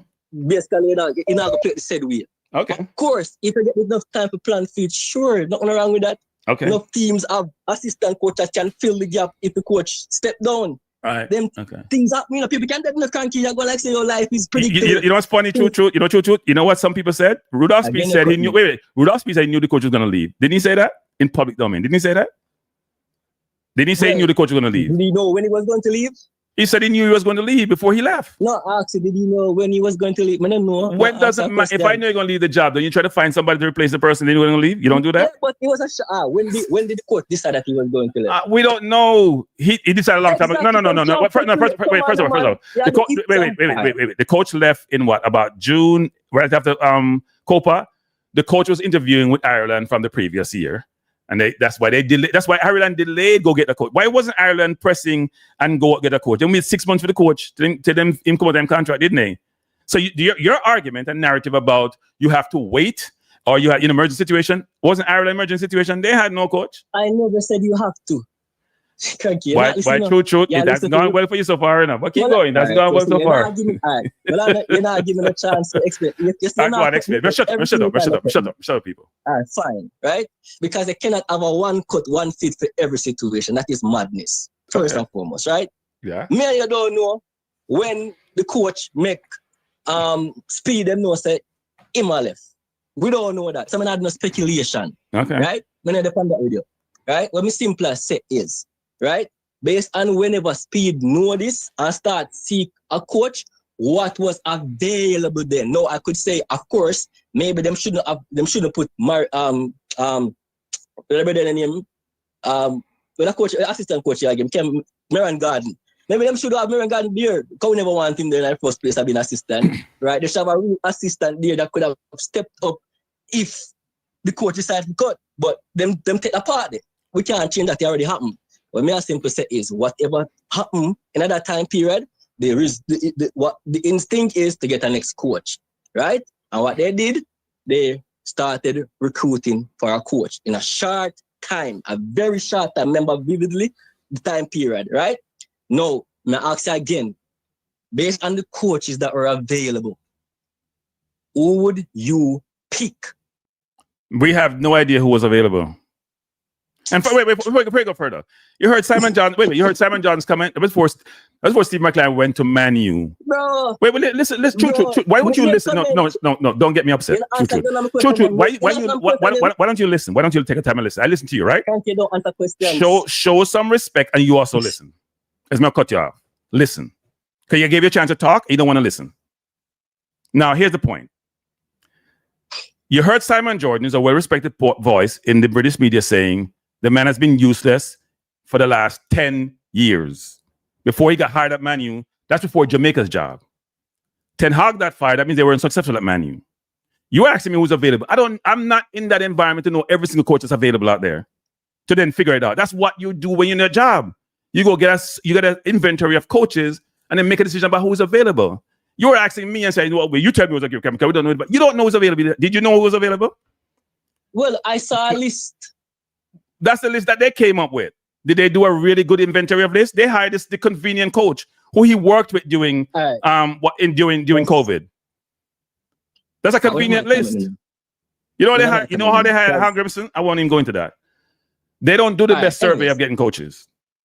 I'm going to wrap it up and come off because I realize I talk to you, but you're not answering my question. No, but you asked me a question which I can't answer. I don't have a list of the coaches who are available. That's the point I'm trying to make. You cannot answer the question because what you're doing is, what I said in the comment, talk is cheap. It is easy to point out a problem, but it's harder to find a solution. That's why we as the fans can't say anything at all. You're not in the position to solve it. Therefore, you cannot speak like that. That's the problem I have with you. You tell me, I can't talk. Of course, we can talk. But can you find a solution? Do you have the ability to find a solution? Were you in a situation where you could find, did he make the right choice based on what he had? That's what we asked. He asked, should I hire the coach? What was there? Do you know what was there? For you to come to that conclusion, you have to know what was there and know if we hired the best that was available. And that's what I simply say. You can't say anything you want to say after that, that's fine. Right? Thank you for allowing me to speak. I appreciate allowing me to speak. So let me say this, people. If you're in a certain discipline, then you should know the persons who operate in the sphere that you operate. If you're in AI, if you're in pharmaceutical, if you are in financial services, if you're in football, if you're in basketball, you got to know your domain. You have to know who is in there, who is not in their space. You have to have contacts. You have to have relationships, right? You got to know what's in there. You got to make plans. You have to have strategy. You have to have vision. All those things you have to have. I don't go out there sitting and say which coach has what contractor situation, what availability they come. What we do know is this. There are a number of individuals, I don't say a lot, but including Simon, who believes Steve McClaren is washed up and done. And we went and hired him because it was convenient, because Rudolph worked with him during COVID. That's all it took. He didn't come up with anything. Here's another thing. You hire people based on performance. Would you bring a player in the team who's not playing well? Or are you going to bring players in the team who are playing well? Isn't that what you're going to do? Performance matters, correct? Coaching is the best that you have. Wait. You listen. Do we just take people into our environment who are not performing? What has Steve McClaren done in the last 12 years to get a job for Jamaica? What has he done? You hire the best that is available. What has he done to be the best? Best of what? Who else was available that Steve McClaren has? Who was he competing with? Give me some names. You say it's on the list. I don't see no list. What's the list? Tell me names on the list. Okay. Well, all right. So the list that they came up with, by the way, I don't know nobody. So the list came up with. They don't know nobody. I tell you the truth. Right. Well, that's the point. That's the point I'm simply saying. The point that I'm simply saying is, right, we can call all the names that we think is a better coach. and we can say that we should get, and all of that, we can do that. Whenever the coach or whenever Speed or whoever's in charge starts seeking coaches and the names pop up that he has to choose between, then there's a decision there. So if a 5-person was available, you must pick the best from the 5 that is available. Now, we might not agree that that coach will want, but he has to pick who is available and the best out of who is available. We're benefiting from the available coach. We're benefiting from the strategy and the ability of the available coach. We're benefiting from it. He's been wonderful for the Reggae Boyz. He's won a lot of games. No. Wait. When you hire somebody, let me say something. When you hire somebody, you own that. That was your hire. You made a decision based on your assessment of their qualification, their ability. Right? So you own it. So yeah, we hired him. He was the best available. So no other coach that's available could have done better than this coach. Because we worked. This coach came in working remotely. Go back him yard as soon as him done him go him yard from day one. Wasn't doing anything. It's more late him start. Okay. We can't have a conversation, truth, because you're not making any sense. Not every coach do that. That's what Grima was doing. Grima did not come. Grima first started being in Jamaica and realized him like about Jamaica. That's why I'm leave. And at least Grima had a plan. We knew Grima had a plan. I interviewed Grima. Grima had a plan. And Grima came also to help local players. So he was working with a lot of local players doing local camps. That's a different role. Oh, so the coach say, look here, you're not come help local players. You're coming to take us to the World Cup. Oh, you know about that? True. You see, when you haven't been as involved as you should be, it's hard for you to see things. When the coach first came on, Rudolph Speed came in a public domain and says he has to live in Jamaica. Man, so I live in Jamaica. I go back to my yard. I depend retirement. You missed that, didn't you, True? You missed that, didn't you? McClaren? Yes. McClaren? Rudolph Speed says any coach I'm hire has to live in Jamaica. Didn't he say that? Because Paul Hall wanted to live in Miami and Hargreaves went back to Iceland. Right? Did McClaren live in Jamaica? Did he say that to McClaren? Is that what you're saying? I said he said that in the public domain. Any coach they hire after Hargreaves have to live in Jamaica. Right? Well, if he said that and then go against what he said, that's a different thing. That means he not stand him word. But what I'm saying is, if he not said that to McClaren and say, look here, this is the contract. You have to live here. Then he can't hold him accountable to that. All right, True. You stick to your guns. Even when you're wrong, you stick to your guns. And that's fine. Easy to talk. Everybody can talk and say the more say, but you're just talking because you can't answer anything. You haven't heard Speed said that. No, answer the question. Then you don't answer my question. I answered every question. Which question you asked me that? Which question you asked me that I've answered? Which question? I asked you if you have to pick the best persons available. You give me a seminar. Suppose I said Meron Gordon. Would that make any difference? Meron Gordon over Steve McClaren? Yeah, would that make any difference? Would that be just stupid? Who has been picking the Reggae Boyz team for the last? You're laughing. Wait. First of all, I wouldn't. I am being facetious and I'm being sarcastic, and you won't even get it. It's over your head already, isn't it? Again, that's the point. But you're here laughing to the crowd as if I'll tell you this man is a fool, and I'm being sarcastic. You don't even understand sarcasm. No, you didn't answer the question. That's the point. What question? I told you I don't know who the available coaches are. We could have got this name. Wait. What's the kid from the gentleman from? I can't remember his name. Jamaican heritage. He was at Birmingham. Was it not Birmingham? The name will come to me. Let me come to me where people say we should have hired. Right? His name will come to me. There were people out there we could have gone after. I don't have all the names. Then I had the names. I don't remember all the names. But it's not about the individual. It's about the qualification and the performance. It's what you're missing. You just want a name to then be able to wait to then to assess the name and decipher the name. And I'm saying McClaren was not that guy. I've said that from day one. In fact, Pressa was very. No, I beat your Pressa, but Pressa was very dismissive. Use that word there. Very dismissive of the coach, and went on and explained why he was dismissive and people beat Pressa. We've been saying that from day one. This is not yesterday. We're not saying this because we're in a situation now. He's saying that from day one. He's not the guy. I said they should fire him after the Gold Cup. I said that numerous times. They said we can't. Wait, no. Okay, so he was so great. Why are we bringing a technical advisor for the coach? Why are we bringing a technical advisor for the coach? Right. Well, I know.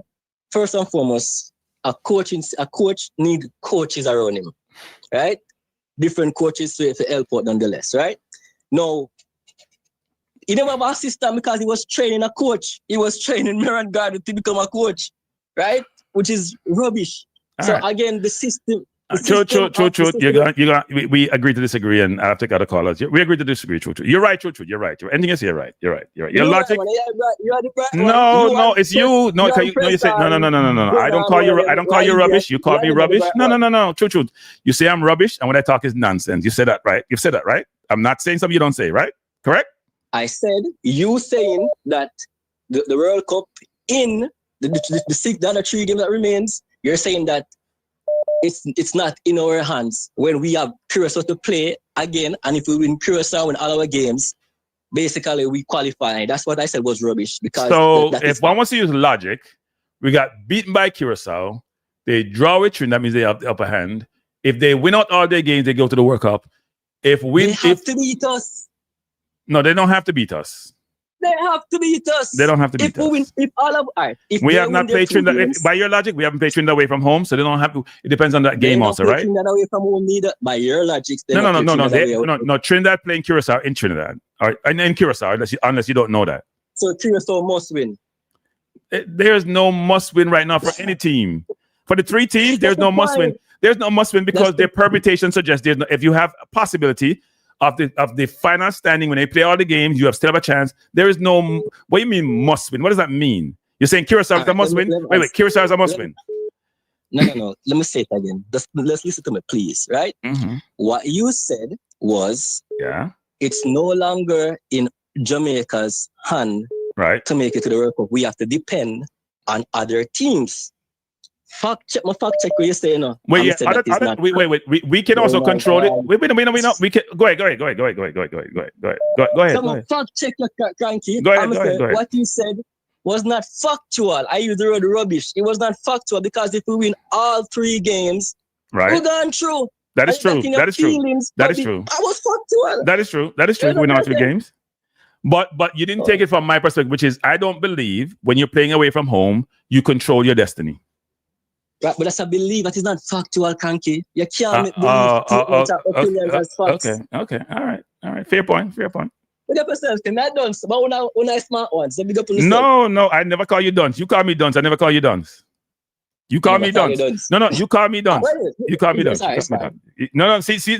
Your back have that quick. You call me dunce and you play as victim. You play victim. Don't play victim. No, I wasn't specific. I wasn't talking things. You call me dunce more than one time, by the way. More than one time you call me dunce. Because you don't realize that, more than one time you call me dunce. You call me dunce about 3 times already. When you don't do years, you call me dunce 3 times. Listen, I was speaking to the people in the comment section that was saying, wow, I'm a dunce. Right? So that's how I say, oh no, it wasn't referring to you only. Okay. Right? Okay. But big up yourself. So here's what you do, true. Before you go, here's what you do. You know what you come down to do? I'm come see some cheer sometime. Now we're gonna come and run the show sometime. I'm gonna pick up every single nuance somebody say and decipher it. And to break it down and to provide a perspective. When the person is talking about a whole suite of things, a whole realm of things, they could talk about 100 things. You take the 99.9 thing and take the 0.1 and beat it up. Because they're not saying it right, they'll beat to the chest. That's how it goes. I'll tell you what to do. You know, say what the 100 thing when the person say maybe right to the 99 say right. Yeah, fact check. All right. That's it. So your fact check is right. We can control our own destiny. Your fact check is right. The fact check is right. If we beat Curaçao and win all our games, we make the World Cup. That is facts. So if may say we don't control it, go ahead. No, because when you don't want me to allow me to talk on my one show, you damn the conversation, and you know what, Mr. Erdy. You damn the conversation. The video is there now. When I made the comment, I went off on a rant. No, you came and said, here's what you do. You check me to say, hey, here's what you say. People may answer, no call me, I come, I have time. Here's what you say. That who was available to coach Jamaica as the best coach available? If the man had 20-something people on the list, you want me to say all 19 worse than Steve McClaren? We don't know. Okay. And that's the point. That's all the reason I'm calling. So Steve McClaren hasn't been effective in the last 12, 13 years. And all that you know what Steve said? Steve said they picked the best coach that was available. Ask him. No, and I said they were lazy. I've said that to them. They were lazy in picking the coach from day one. Lazy. They made no effort to go recruit a coach. They don't know nobody. When I told him, you told Steve from about 3 years now about Spain. for leverage Spain, for go Spain, for see how Spain play football, them having strategy, what them employ. Me even send him the Spain strategic plan and if they look at it, throw away. They want to play kick around football. But anyway, thanks, True. Appreciate the call, sir. Best of yourself. Yeah, man, bless. Good evening. Hello. We beat Curaçao. I would not argue. This person I want to talk, I go to somebody else. Call him back, want to talk. Hello. RD, your talk, sir. Hello. Yeah? Yes, if I the evening. Yes, good evening. Not eating. Yeah, Go on, RD. Go on. Say if I did the first, me I watch a show Frankie, but I believe say I'm poor host. I am a poor host. You never know that. Because you can't have somebody, you have so many people to call, and you have this man actually for half an hour or more. Within garbage, man. No, I'm not saying that garbage. It makes some fun. Correct me. Me said Jamaica control them own destiny. Them control them own destiny still. So me not, baby, if me and somebody disagree, me not say them wrong, Me have to check to see if them have sense to what them are saying. If they do, me admit it. I move on. Yeah. Anyway. Cranky. You know that if a country qualify for a relay race, right? Mm-hmm. And they're on the track. And the first person with the baton, say Jamaica, in a lane 4. And the first person will start the race. They way back when the race start. If the one we are gonna finish the race, say me not bother with this cause it don't make no sense, cause we now win. That makes sense to you? No. Okay, all right. I listened McClaren, right? And he said from the first 20 minutes we lose the game. Yeah, well, I think no. I'm not gonna support. I think what he's trying to say is that because we came out slow and it was going. Yeah, we Frankie, I don't think he mean it literally. Frankie, whether you come out slow, yes or no, you have 70 minutes apart from the 20 minutes. Yeah. See? Right. And every time that Steve McClaren I give a press conference, this is what I can't understand, Cranky. You never hear this man brag about his team and go defeat a team. He always say the opposition is very good. It's like him give the opposition leverage. So suppose he's playing reverse psychology and not want to upset the opposition, so they give them no bulletin board material to use against his team. That could be a strategy. What's Cranky in our work? In our work, so why not change it? No, wait. Suppose him play them in the dressing room. I list. I'm gonna come like never believe in a week. Yeah, I think it's more of him saying. I think it's more of him saying, "Look, I want to respect all the opponents because I don't want them to think that we are dismissive." So look here, Cranky. To me, we don't expect better from this Jamaican coach. You know why? Yeah. Because remember, we don't expect anything. These people pick people from everything. They pick the coach, non-performing coach, and the coach pick player, non-performing. You follow the trend? Yeah. So so them can't cause a coach, Would have speed and them man they can't say nothing too much to the coach. Because the coach must have said I say, boy, I mean that performer and come from the same way. Because I look on noise. See? So we not expect better from this because here, you say pride I got destroy Jamaica. Now look how long Cranky we are say. The blind can't see it, Cranky. The midfield is our problem. If you control the midfield, you control the game. Right? Now, how can you be a coach where a squad player? And you are telling me, say you pick man player in your team, Cranky, where them have less minutes and pick the player them will have more minutes. How can that be? How can you as a coach? You're going to a hostile environment, right? where you play upon a different kind of curve. And the player them will just come off an injury. You pick them cranky. Oh, that is logic. But anyway, the thing about this cranky is this. We just hope that come the next match, Trinidad can beat Curaçao and both of them they pass 7 points, right? You want to give them draw. You don't want them beat them because then Trinidad. No, man. Me I look on logic, man. We don't know. Okay, you want to beat Trinidad. You make it hard. Go on. No, me I show you something, cranky. See? Yeah. No, if them draw, Curaçao would have upon 8 and Trinidad would have upon 5. Yes. No, if Trinidad win, both of them would have upon 7. Right. And Jamaica win, Jamaica would have upon 9.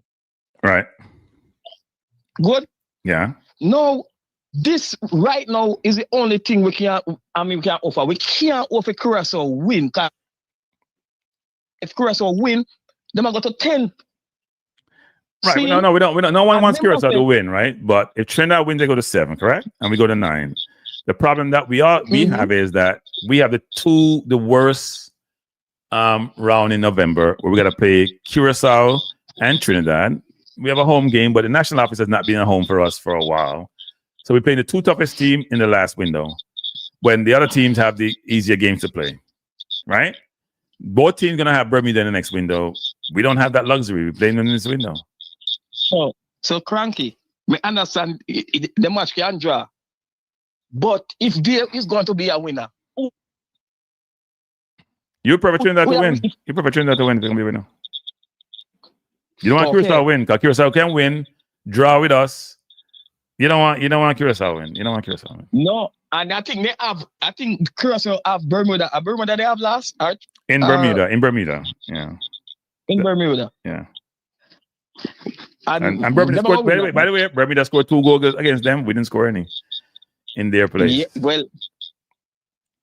So sometimes the numbers don't really work really well. True. Yeah. That is true. But yeah, wait. Let me tell you something, Cranky. I don't believe, honestly to God, I don't believe that the team was properly coached. And to me, Cranky, how can you have a winning team, regardless of how them win? You change up the team. Me know, but Pinnock never play good. It's like coaching. It down to coaching. It down to coaching and selection of the team. But me have said, Cranky, me just hope and pray that we get a draw. Them get a draw. Our Trinidad win.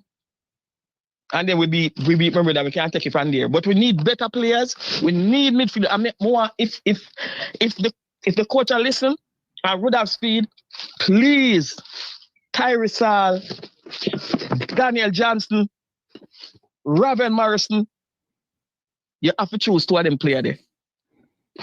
If you want to go to the World Cup, trust me, because play blind mice in the Jamaica Football Federation. Bless up. Bless up, man. Thanks for the call. Let me tell some people. I mean, I'm not going to say the coach is not hamstrung a little bit by the form of his players. Many of them have been injured or can't get game time in their team or not getting long game time. I'm not going to say that.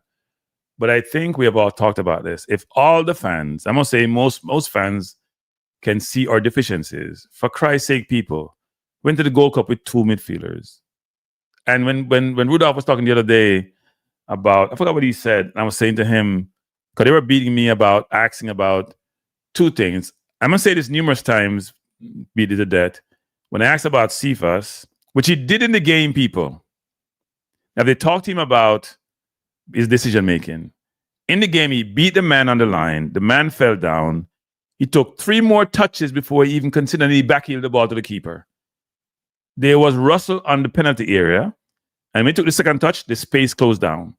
So, I mean, he looked like he didn't have space, but I went and replayed it and rewind it. He doesn't think football. And you have to say, if you don't reiterate something to somebody over and over and over, they may never get it. So when people give me a hard time about that, I'm like, I don't know what you guys are talking about. When you say it wasn't the right question to ask, the coach and him being an advisor about if they spoke to the player about that. And I'm picking on the player.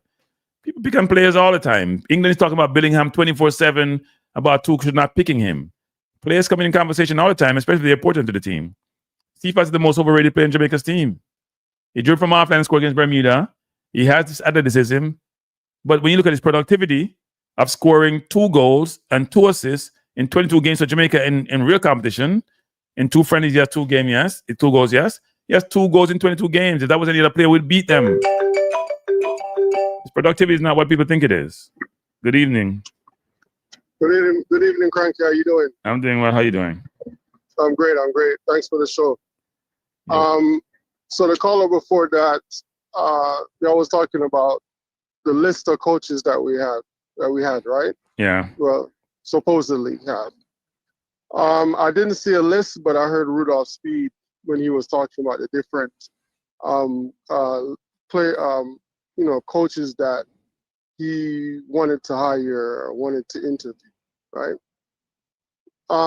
Before all of this, when they got rid of Hal Grimson, he was they did an interview with him in the Gleaner, and this was about 2 years ago. I read this article, a year and a half ago.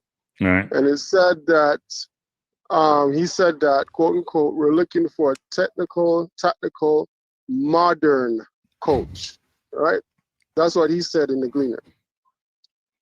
Do you think maybe you know what we should do? Look up the word modern. Let me look at the word. Let me look at the word modern, people. I don't know what modern means, you know. They might talk about modern family. All right. So, and this is why the cranky, when a lot of people talk, people just talk out of emotion. They don't read. This article came out 2 years ago before the hiring, after the firing, right? And guess what? On that list that Rudolph Speed said, coaches, he has a lot of coaches banging on the door to. He did say that. Yeah, you're right about that. Actually. Yeah. And he actually said, Dwight York. Can you believe it? He said that, and he said, "Nah, we're just gonna ignore him. We're gonna throw his thing to the side." And I remember when the TT Federation hired Dwight York, and they asked the president, "How much was his salary?" You know what this president said? The president said that is way less than what McClaren is making. And repeat, is way less than what our coach is making. You mean what Dwight York's salary? Exactly, Dwight York's salary. Right. Yeah, the president of the Trinidad Football Federation said that. Right? McClaren is not worth $10 an hour. McClaren is not even. No, say $10 an hour. McClaren is not even. Okay. I wouldn't even take McClaren for free. I would not take McClaren for free. If you say he's going to give me service free, I say I don't want your service. Keep it. And this is what you said. These people are not taking the time to make the proper hiring. And this is not just from McClaren. This starts way back, right? But my question to you is, Cranky, as fans, we want the best for our national team. And we want the players from here, players from there. But I remember I spoke to you about this when you first came on. I said, you're a breath of fresh air, especially with your jargon as far as accounting. And I was hoping that you would poke some holes and expose some holes in this thing, but you haven't as yet. You mean what thing? What thing? As far as what we're screaming for, all these young players under 20, right? Under 16, 15, whatever, to come from overseas to represent Jamaica, to get a quick sign so we can lock them in. But Cranky, let's be honest, we can't afford it. I don't think it's an affordability issue. I'm gonna give you an example. Maybe about 2-3 years ago, I didn't have my own channel then. I was still in corporate. There was about 4 or so players, I think, from the UK who wanted to come try for the Jamaica team. And I was reached out to with a number of other people. And we collected some funds and paid the tickets to come over. Right? Okay. The point I'm trying to make is that you figure out ways to generate. It was the JFF who paid for that, by the way. Their young people want to come try for it. I think it was the under 20 team, not the last under 20 before that. We don't talk about that, right? Because we don't want to talk about that. The point I'm trying to make is that You come up with creative ways to generate the necessary monies to do that. We're paying McClaren $500,000 a year. Is McClaren worth $500,000 a year? That money could have reallocated to something else. It's a waste of money. What we're paying Whitmore? We're paying Whitmore what? $50,000, $100,000? Some foolishness, right? So we're paying McClaren. What is McClaren bringing that's so great? That's adding value. What is he doing that's so great? Is it organizational skill? Is it motivational skills? Speed said that he was supposed to, one, main thing to get us to the World Cup, and two, to attract other overseas-based players that they can get to. That was a couple. So he was a recruiter then, basically. Okay. McClaren is more like a manager than a tactical coach. You see it. He's not a modern coach. Basically, Cranky, you just said something about, I think these guys, if they're not getting the money that's coming in, they're not looking for other sources to bring in money. So they'll take the easy way out. And they've been trying to do this now for the past 6 World Cup cycles, right? Yeah. They invest as much money as they can with the senior team, but the kids suffer, right? Because they're not outsourcing different ways to get to them. Yeah, I think what we missed actually is, and I keep telling people, it's about the process, right? The evidence we had to show that we were a challenge team was how we played in the Gold Cup. And even before that, how we played against St. Vincent, how we played against BVI. We were poor. And then we played Guatemala, who decided to trick us and don't play most of their team because they know they couldn't qualify ahead of us for the World Cup qualification. It is what it is. And then when they played us in the Gold Cup, it was a different game. The team we had with Bailey and Antonio and Gray in 3 years ago was a very good team. We were a very dismissive of team. We beat Trinidad as if they were not on the park. A halfway decent Trinidad team, not more material different from this one, right? The team has gotten older. Injuries are piling up. We had a better coach then, because this coach is not it. I'm telling you, from day one, from he comes, whether it's how he communicates, whether it's how he's engaged, whether how he manages, he does nothing that make any sense. Why people think that Rudolph Speed is involved? Who does that in an organization? Take their technical director to go beside the team because they don't trust.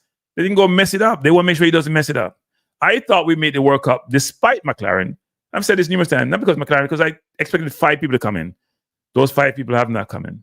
I don't know what happened, what transpired. They were all working on their papers. They were supposed to be pretty close. We don't know what happened. One got his paper and decided that he ain't coming. I have no idea what happened to the paper. It was about the players. It wasn't about the coach. Yeah. Yeah, but I never trust what the JFF says. It wasn't the JFF. I wasn't listening to the JFF. People.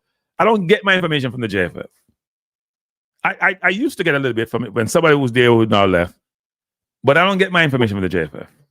I don't. My thing is this: if you look at the caliber of players, Frankie, for me, I have to look at myself, put myself in the player's shoe, right? Right. I'm worth a certain amount of money, and I'm supposed to come to an organization that I'm probably even valued more than the organization. It's no trade-off here. When it comes to this organization is rotten from the head to the toe. And there's no shot against my players, but we don't set up our players for success, right? And this is what I say. If this is, for me, this is the easiest World Cup ever to Jamaica to make, based on the pool of players that we have to select.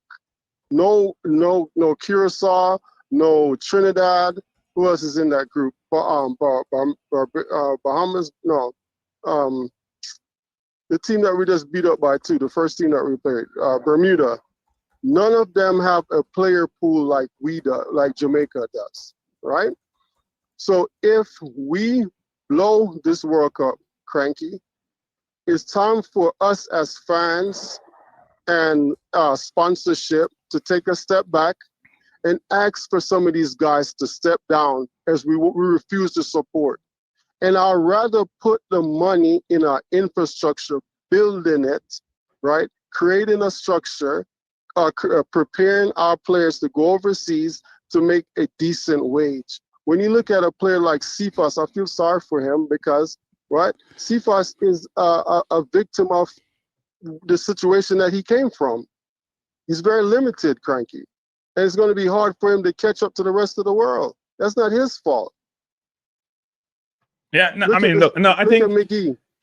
yeah, Cephas is Cephas. That's all I'll say about that. No, see, I can't say that. See, I cannot. No, Cranky Cephas is Cephas. Cephas is Cephas. I mean, bigger than that, Cranky. Look at McGee. McGee has all the potential in the world.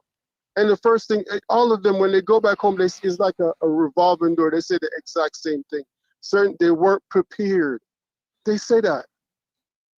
No, we agree. That's what, look, Rudolph has talked about this, and give him some credit. It's not always about beating. He's trying to get the coaching better. My problem with the coach, coaching in Jamaica, even now still, is sometimes people hate me is the blind leading the blind.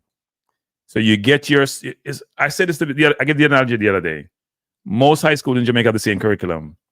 Why don't they have the same passes? Is it because the kids are not innately smart? Or is it because maybe the teaching and other factors determine how well they do on their exams eventually when they go through high school? It's similar to coaching. If the same people who don't know what they're doing coaching you, you may not do. Some may fall through and do really well. Many will not. Do they broaden their horizon? Do they go overseas? Do they go learn from other people? People like Pep Guardiola say, sit down with Bielsa for a whole day walking through strategy, and he's at the highest level. Everybody's always trying to get better and better and better, and trying to go to sources that helps inform their view about how to get better. We don't do that. We sit on the island and go to Trinidad and get some course and say we have brilliant coaches. Yeah, we think when you speak to us, you're so pompous and arrogant, and we know everything. Yeah. But I'll end with this, Cranky. When it comes to, so far it's been 6 World Cup cycles, no kind of improvement, right? We're a nation that's dying when it comes to the football. These guys are the death of our football. If we don't make it to the World Cup, and even if we do make it to the World Cup, I don't think we even have a plan to generate that money back in the system. You heard what Speed said. He's just going to give it to I know. Wait. You heard what he said the other night? I thought it was interesting. I thought that was interesting, actually. Yeah. I almost ran off the road when he said that. I don't think a lot of people digress what he said or understood what he said, actually. That was funny. I thought that was interesting. That's not funny, Craig. I didn't hear anybody come back and talk about it. I left it alone. I was like, I don't want to even go there. But I thought people would have said, okay, you saying if you make this money, you're going to pay your expenses, which seem to be a lot. I don't know what those are. And what left over was giving the parish president them. And then what are they going to do with it? What's the accountability? What's the oversight? What's the governance? What I'm saying. These people are the death of our football. And this I is thought what it was I'm interesting. saying. If we want total change, I know a lot of YouTubers benefit from the what's going on, the games and everything else. But if you want future generations to be better than this generation, we got to take a stand. We have to hold these people accountable. Here's a catch-22. We can't change anything. What do you mean? Fans have influence. Maybe in the UK they do. They're very loud and they can protest and they will buy banners and they'll fly plane. But in Jamaica, as you hear Rudolph and I say, it's a quasi-private organization, not a quasi-public organization. It's controlled by the parish presidents and the JFF. It's an oligopoly, and nobody can break that. That's why people like Raymond couldn't penetrate it, right? It is what it is. You just have to hope that, but it's true. No, you know why it's not true? Okay. This organization is a broke-ass organization. They don't have any money. They're broke. They just got $500,000 from Visa, didn't they? And FIFA give them money every quarter. And this is what I'm saying to you. If we, the fans, the supporters, stop. If we can come together and just stop showing up at the National Stadium. No, it's not the time to stop. No. Let's go to the World Cup qualifiers. You see what I'm saying? If we stop, here's the bad thing about it. If we stop, we're denying the players then, right? We have a catch-22. If we stop, we're denying the players, both females and males, which is not fair to them either. But Cranky, for 6 World Cup cycles, do you know how much? Yeah, but if we're gonna go that drastic and you have the nuclear option, as Truth said previously, what's the solution? That's the solution. These guys cannot run the football. They're killing it. No, they don't care. They will just, but they ran the football when we had no money after Schaefer. They ran the football. They still go get money from FIFA. So, yeah, that money from FIFA is not enough, Cranky. I know, but they're gonna hire a local coach like Marion Gordon, paying $40,000. No, paying $20,000 US a year. and then they keep doing what they're doing. What are you talking about? No, Cranky, I don't believe that. No, they did with Whitmore for years. They paid Whitmore little or nothing, and Whitmore took it. I know that because now the information is there. This is unity is strength. Now you can blow up as they're paying this coach close to $500,000 plus. You know, you make bonuses when you go to different what do you call it?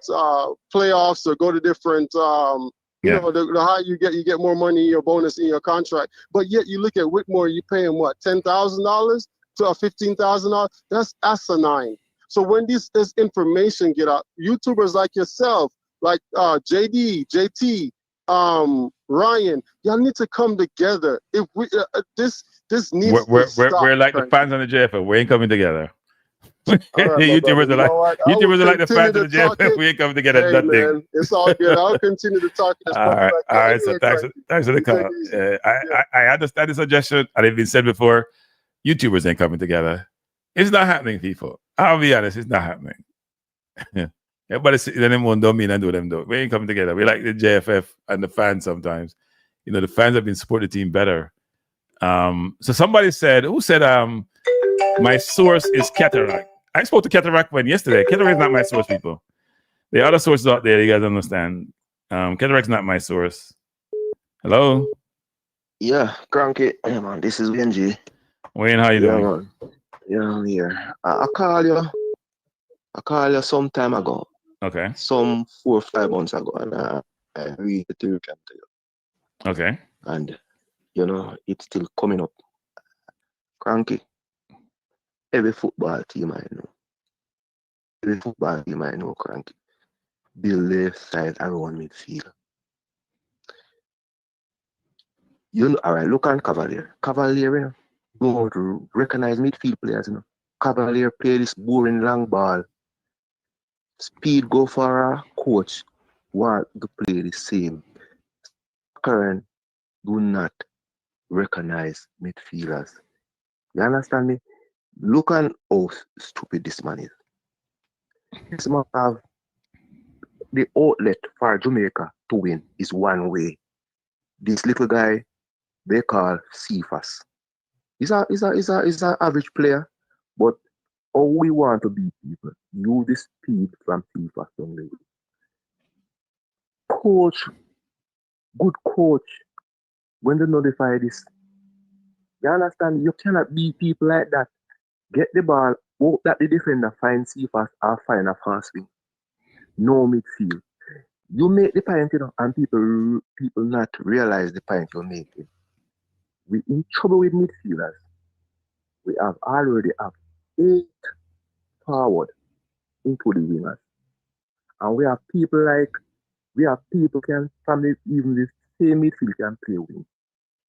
You should feel happy to replace one of the forward with a midfielder. What you do? You go for our next winger. That's to show you say these people are thinking about the game and are thinking about midfield, and not until we create the era for pick midfield, we will look better. No, we're gonna look ugly, and team will walk all over. You know what's funny, Carla? We took Antonio to the Gold Cup. Didn't he go to the Gold Cup? I'm trying to remember.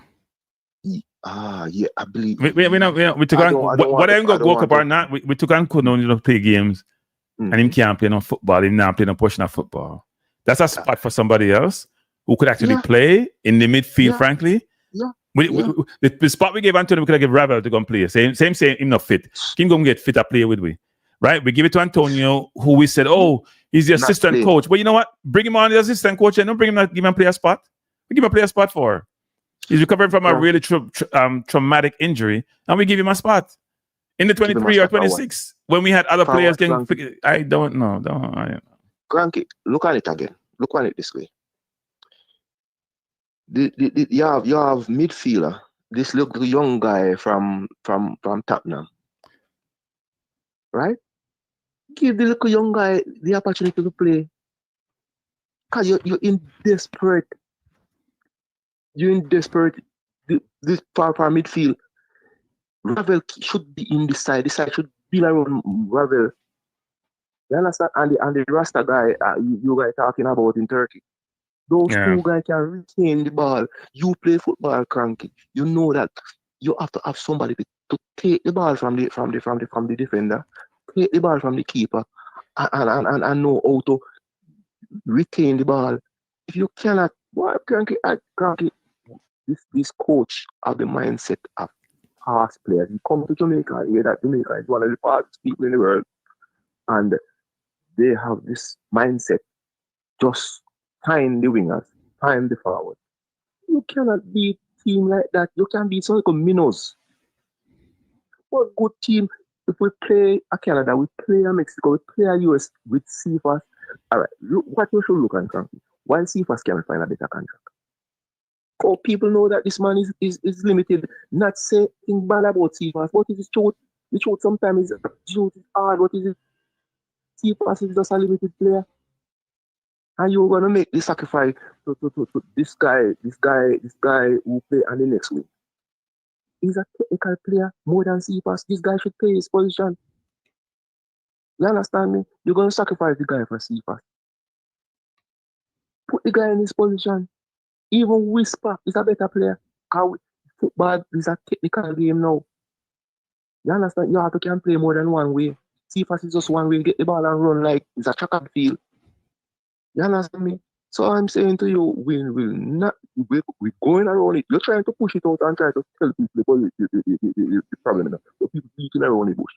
We do not have any midfielders. It's simple, Cranky. We do not. We have defender. We put defender in there. We put winger in there. We put business and pieces player in there. We do not have any midfielders, Cranky. Until we recognize that and recruit midfielders, the problem will not solve. So regardless what we want to beat around and say all and cry, the game will look ugly. People will run around us because we don't have any midfielders. You understand me? All right, this guy, the young guy from the young Rasta guy, they put on second half. What is you're talking second half? You're talking about Anderson, K-Roy? Anderson.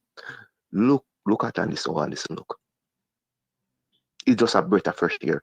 The guy, they're angling. Look how angling look. It's a breath of fresh air. Because those people are midfielders, Cranky. You cannot use a welder to do a mechanic work. Yeah. You understand me? And you play the game, Cranky, you know. So I want you to just keep I tell you from months ago, Cranky, keep beating it in their head. Until you get the opportunity to talk, tell them straight. Don't compromise it, Cranky. Tell them to look, you guys ain't going anywhere because you don't recognize midfielders and you guys don't want any midfielders in the side. And you're gonna get beaten until you do the right thing. Pick midfielders. You should have 8 midfielders, 8 wingers, 8 defenders. Or if you have 7 at each, balance the team there and pick midfielders. Ravel should in this side. Yeah, I think even a blind man can see that. Daniel Johnson should in this side. Yeah, that's why I put the coach. Wait, people don't realize now. So I put the coach on the thumbnail with glasses, because to me, he can't see good. He can't see good. He can't see. He's a whole dinosaur, man. I think what. Let me tell you something. You see. It's so. That's why I cannot understand. All these people trying to tell people that they have this surfer ticket or they have this coaching surfer ticket. That what is that? You have this kind of, you say you go and get this surfer ticket or whatever coaching degree you get. This is common sense. Pick the people for their position. There's a reason why midfielders play the game. And there's a reason why forward play the game. And they don't like midfielders because they want to play the kick and run. And you know what I love about the ball game? That's why I tell people that. You know what you even say, you are going to complain on that because the person who plan it out the best and make the right selection will be win and the day. You understand me? So Cranky, keep beating it and don't stop. No matter what they say, don't stop, Cranky. Contest what they're doing. midfielders play the game. Why you see if he said Pep Guardiola looks so good?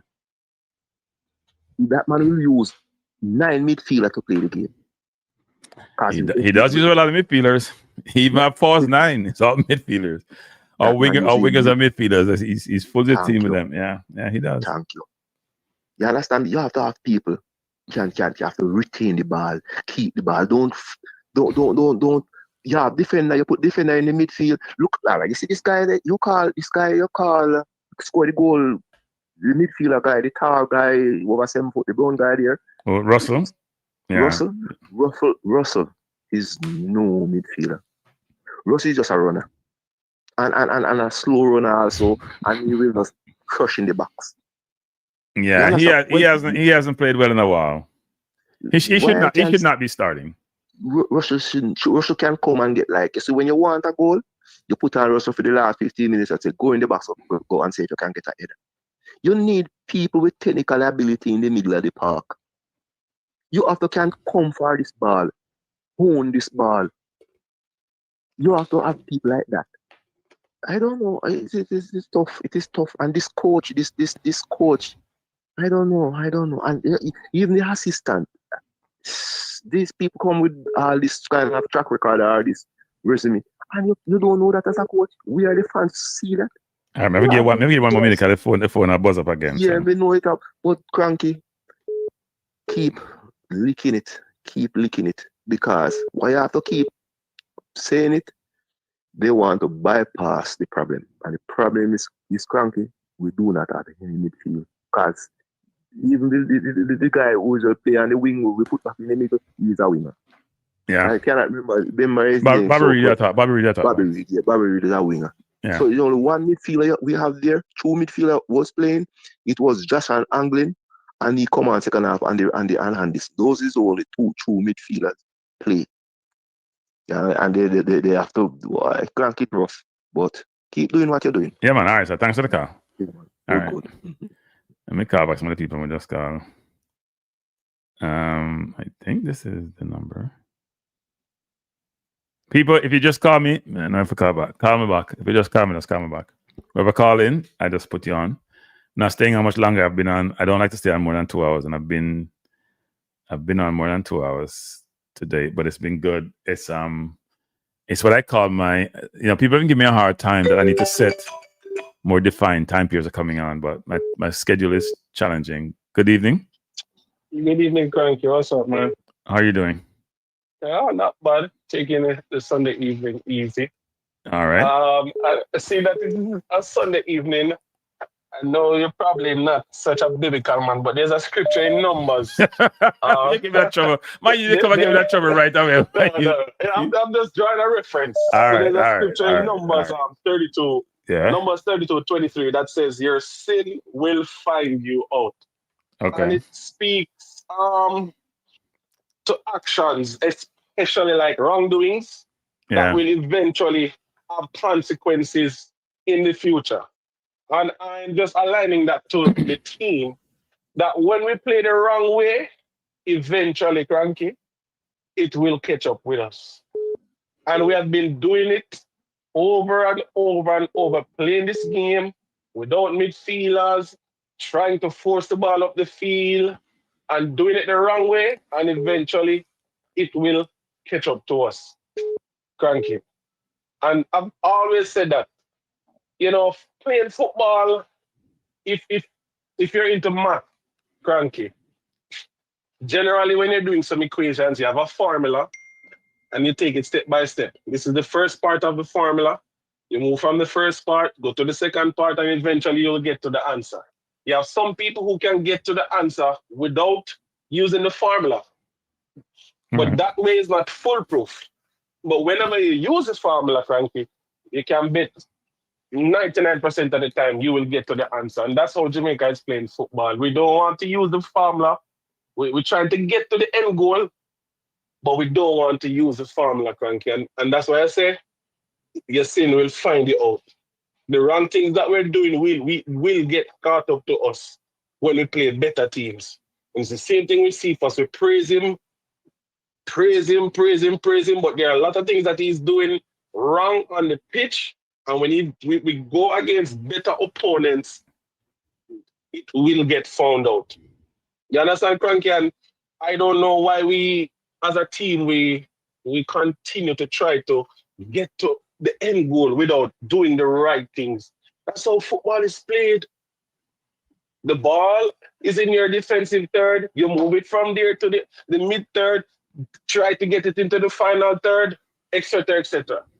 You understand? And that's how I see us playing football. We try to get to the end goal.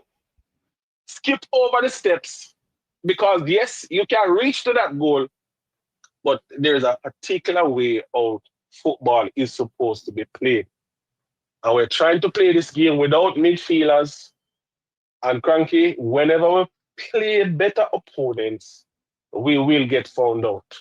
We will get found out. I'm not taking up any more time. Have a good evening. Yeah, man. Thanks for the call. Thanks.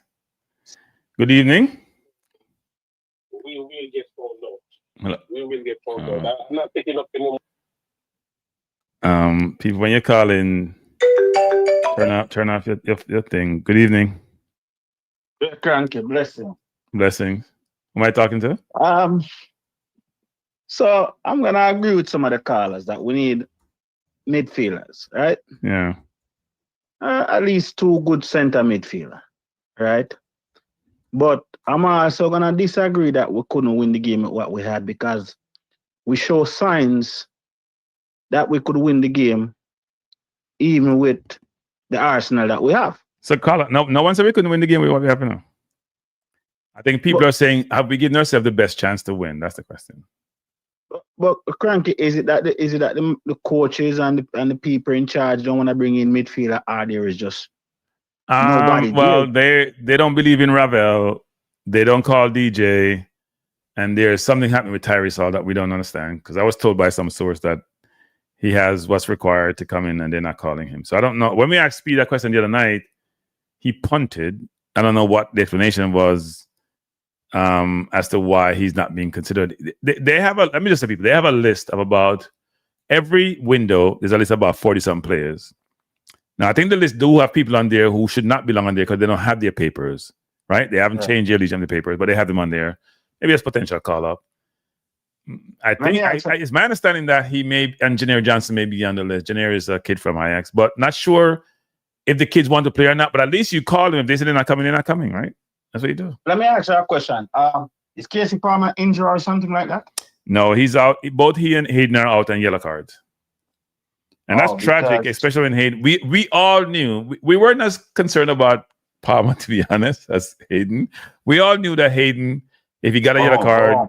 Cranky. Yeah, Cranky. We were not concerned about Palmer. We were concerned about Hayden. Yeah? Cranky, hold on. Say what you want about Palmer.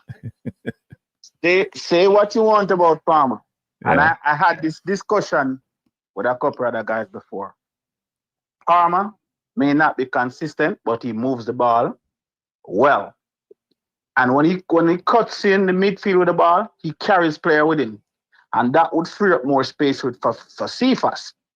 So sometimes it's not just, whether we like a midfielder or not. We have to see what the person brings to the game. And Palmer might not be consistent, but he would have worked well in that game. Palmer has a lot of challenges surrounding him. Whether it's go back to Palmer's history for the last few months with the cameraman situation, the Trinidad game with the kid that he kicked out at for no reason. Some games he disappears, some games he turns up. He's been an interesting player. But Hayden is somebody who is ever present and that steadies the ship. And that has both defense and offense. And you need those individuals in your team who's going to control the game. And he does that well. And I was concerned that if we don't have Hayden, we're in trouble. Even the coach seemed to allude to that. So, yeah. The coach alluded to that. So the midfielder who came on in the game, the one that played locally. Yeah, Josh Anglin. Yeah. I think the one that took the shot that was brilliantly saved by the keeper was a brilliant shot, actually, from 40 yards out. Yes, him. Not just the shot. His posture on the ball and the way he moves the ball tell me he has potential. Okay. Well, look, if he's good enough, look, I don't know Josh Anglin's game well. I've probably seen him play a couple of times. Not enough to make an informed view about his ability. But we're dying for some different. We're dying for Russell's replacement because everybody keep telling me Russell scores goals, and I say, what else does he do? And they can't tell me. Yeah, Russell. I'm. There's a question sign on Russell for me also. Yeah, I mean that's a problem, right? If you tell me a midfielder score goals, you know there are few midfielders who score a lot of goals, and that's a good thing. And he scored a number of goals for Jamaica. He scored more than Cephas has. Let me stop being Cephas. He scored more than Campbell has. He scored more than Cephas has. But he also disappears in games. Disappears totally. I call a program, right? I call another program, I won't say. And I told him the same thing as this about Cephas. I told him if the team is not playing good, Cephas is not going to play good. And you know who else is, which other players like that you might not agree with me? Shamar Nicholson. If the team is not playing good, he's useless on the field. I mean, Cephas. Whenever you hear a player, people divides opinion so much. It does mean the player has some ability. It also means the player has quite a bit of deficiencies, and it also means the player is not consistent. Because if they're consistent, whether bad or good, there ain't going to be no division about them. If they're inconsistent and they're poor, people are going to say dash him away. If they're consistent and they're playing well, people are going to be advocating for them. Those things are not disputed. But if they're up and down, like he is, and sometimes more down than up, but the up is so great and it looks so good that the ups allows him. So he may have, I call him 1 in 10. He has 2 goals in 22 games. I call him 1 in 10 because the 1 or the 2, like the game against Bermuda when he dribbled from the half line, everybody remembers that. The whole world remembers that if they see it. But then you look at another 5-6 game and he does things which just like, you got to be kidding me. A 5-year-old shouldn't be doing that. But I told people that's just Bermuda.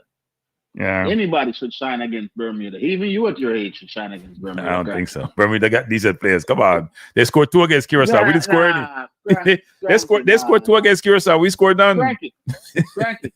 Curaçao, listen, Cranky. You watch a game, you will realize Curaçao didn't beat us. We beat ourselves. Curaçao wasn't that good. I'm going to tell you the truth. I said that before. Curaçao wasn't that good. They looked good in the first 20 minutes because we backed off. And after that, right. Yeah. And we got enough chance to bury them. We got at least 4 good chances to bury. It should have been at least 4. No, I counted 5 good chances.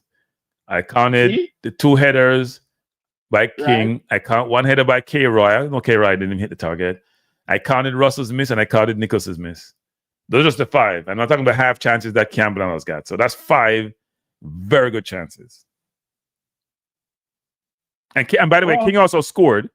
You can call it 6. He scored and the goal should have been given. To me, the goal should have been taken away. So it should have been given because they have the player that was in the half-5 position was not involved in the play at all. Yeah, I agree with that. Yeah. So you're right about that, but it's all about outcome sometimes, isn't it? I don't like some of these offside rules, And then it's not just Jamaica. I think they need to take a look at these offside. Well, we like them when they're in our favor, like against Trinidad. We like them in our favor. They were. We like. Listen. Trinidad scored 3 goals and they were offside. So, if I'm gonna lose, I'm gonna lose.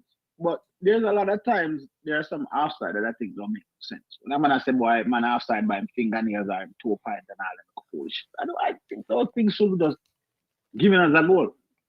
Yeah. Yeah, the coach likes certain players, right? The coach likes certain players, and it's very obvious, right? He likes Pinnock. He likes Cephas. He likes King. He has his favorites, and for whatever reason, he has his favorites, and it happens. I don't think so, Cranky. I think those players might look the best in training, and those players might. That could be it, right? But I say he likes certain players doesn't mean I don't know what the rationale is or the criteria is for him liking them, but he likes them. And coach is going to play who they believe will give them the best chance to win, and he think those players do. Some fans may not agree, but he does. So, and it's only him that counts because. Doesn't matter what we say or do. He picks the team. Our fun and our emotions are in his hand. Because he picked the wrong team and we lose, we all get upset. So yeah. Well, I'm not sold on what's his name yet, even though he came on and played. What's his name at Chelsea? Cephas? No, Cephas at bottom. No, I'm talking about Dujan Whisper. Yeah. No, it's baller, man. It's baller. No, he's a baller. I see the potential, but I'm not directly sold on him yet. I don't think Whisper. Go ahead. Sorry. I feel like Dixon and Whisper need a little bit more development because when you play bigger teams, they look lost. They didn't look lost in that game to me. I think Dixon came on and did okay. Yeah. No, because Curaçao is not a good team. I'm telling you, Curaçao is not as good as we wish. Even without a midfield, and a defense, we should have beat that Curaçao team. Yeah. That team was way below average to me. To me, a club team in Jamaica should have Waterhouse, Arnett Garden should have beat that team. That's all I see. No, I don't think so. No, come on. That team was not that good. We weren't close to them in the first 20 minutes. I don't think their defense. Because Jamaica is never a good passing team. All teams are always out passing. So I don't think their defense is good either way. I don't think their defense is good. No. I think they have good wingers. Even the substitute who came on looked really good. But I don't think their defense is that great, actually. And I think when we play them at home, even though we're not great at the office, I think we'll have more joy out of that game than we did in this game. So, currently, I'm not going to hold up the line. Yeah, man. Thanks for calling. But before I leave, I'm not really sold on the local players because I know what football used to be in Jamaica. You understand what I'm saying? So most of the guys who call the program, a lot of them never even kick a football. But I played football, so I know what football used to be back in the 90s. I used to watch Jamaica train every day. You know, out at Red Stripe when I used to train at Red Stripe. Yeah. You know, so I know what the local players used to be like back. And these local players that are coming through the ranks now are nothing like the ones from the past. These local players, to me, these are guys who would even make a team.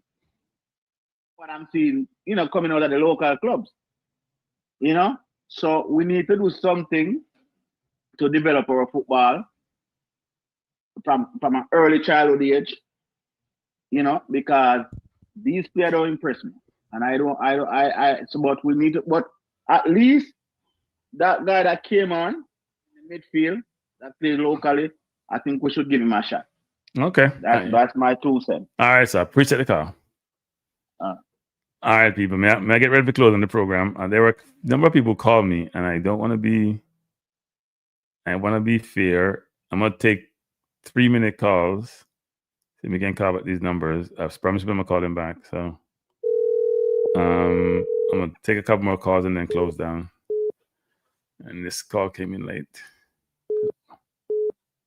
Person on pick up.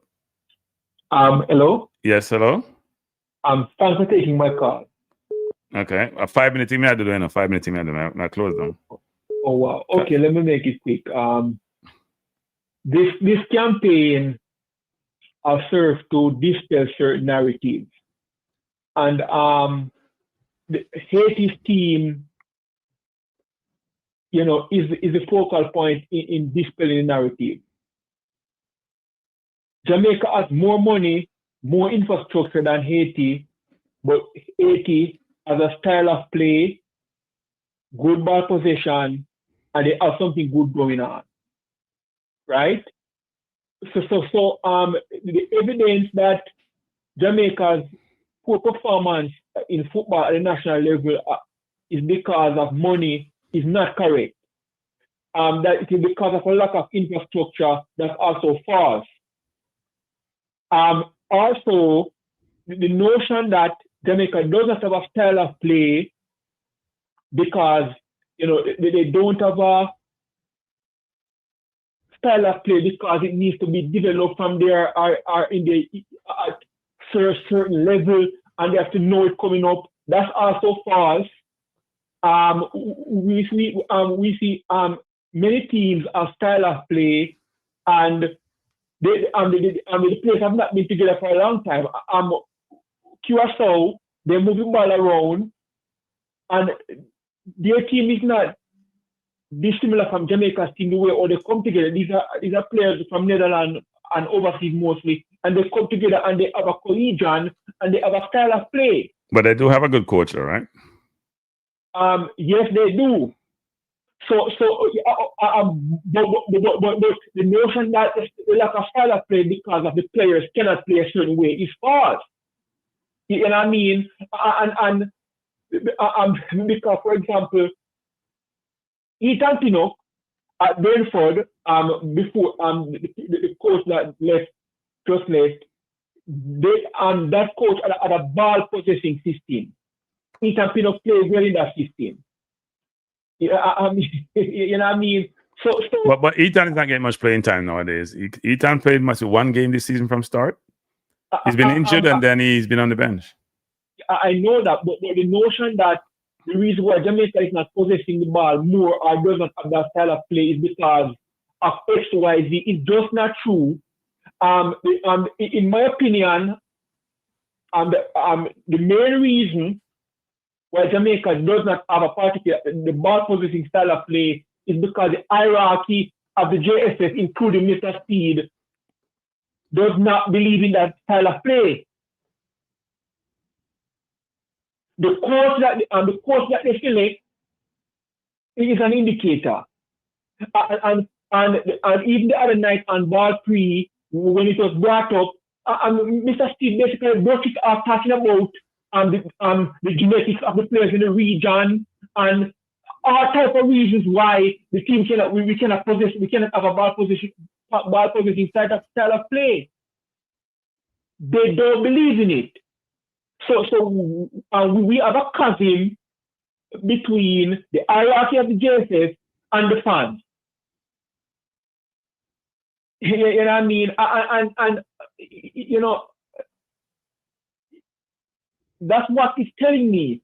The Asian team is distilling all of the narratives as to why Jamaica football is the way it is. Here she's at 80 scoring in a civil war. The players are all over the place. They don't have anywhere to train. And look how they play. But Haiti has been a better footballing country than Jamaica for years, right? Even they have a lot of players who play in France also. Haiti made the 1970 World Cup? Was it 70 or 74? I think it was 74 World Cup under Duvalier way back when. Haiti just have had internal problems. Doesn't mean they don't produce good footballers. We see some of them playing outside of Haiti. So if you can bring those collection of players together, especially ones with France with Haitian heritage, and you convert them, naturalize them, you may have good players. Exactly. Then our problem is not a money issue because Haiti has less money and they're performing well. And I mean, if they never started, they beat Costa Rica just recently, and Costa Rica has no, I think they tied with Costa Rica, right? They beat Nicaragua. They tied with Costa Rica. In Costa Rica, they tied with Costa Rica and they beat Honduras recently. I saw the island of that game, and all of those countries are richer than 80 by a mile. And you know, all of these Jamaica's problem, Frankie, is a lack of football intellect. That's Jamaica's problem. And the lack of intellect flows from the top all the way down. Well, is it intellect, or they just don't make the right decision, or they're so arrogant they don't want to get any help? But all of those things are a result of a lack of intellect. If you're not making the right decisions, then your intellect have to be called into question. Well, no, you could be smart enough, but your intellectual capabilities and how you operate is affected by your parochialism, or there are people who you're beholden to who restrict your ability to do certain things. I'm gonna give you an example. If you hear Rudolph talk, I don't think people realize this.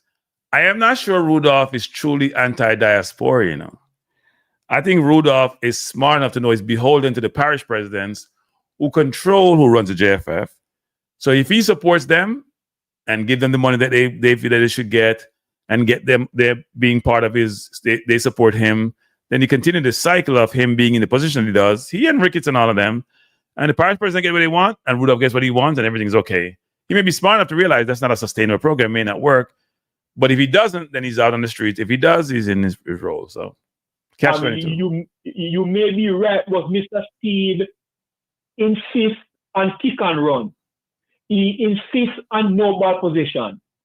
That is, he is a technical maestro in the JSS. And he, I don't know if it's an age generational gap, but he just does not want the team to play in a ball possession type of way. He does not care about the midfield. You know what I mean? These things are just clear. Yeah, I see a lot of people in the chat talking about style of play.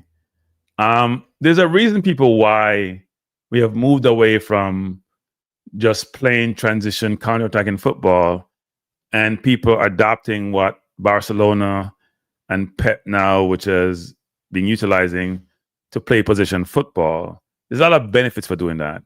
It's not just keeping the ball. There are a number of other factors that affect your ability to win games by keeping the ball. It's like any other sport. Think about NFL. Think about basketball. People talk about turnovers in basketball or turnovers in NFL. If you have the ball, the other team can't score. That's the part of the philosophy. If I have it, you can't score. If I have it, you have to chase me. If I have it, I'm going to retain more energy than you can retain. There are fundamental things that informs why keeping the ball is an imperative and why we just keep kicking the ball along and the other people get it, they have more chance to score at you. That's not rocket science, people. Yes, and the notion that it's because of the genetics of the player in the region. Rudolph and the other the what I call him, the other person, Toxic Boss. They always talk about that. Haiti is in the region. Haiti might be the most African country in the region. It might be the most pure African country in the region. And Haiti plays ball position. They play with punk. They play as a unit. The camaraderie is there. Haiti should be the example. So, the 5 minutes you're going to eat me, I get 2 more. Okay, I do not want to hear any more excuses from anyone because of Haiti. Any argument about infrastructure again, I bring up Haiti. Any argument about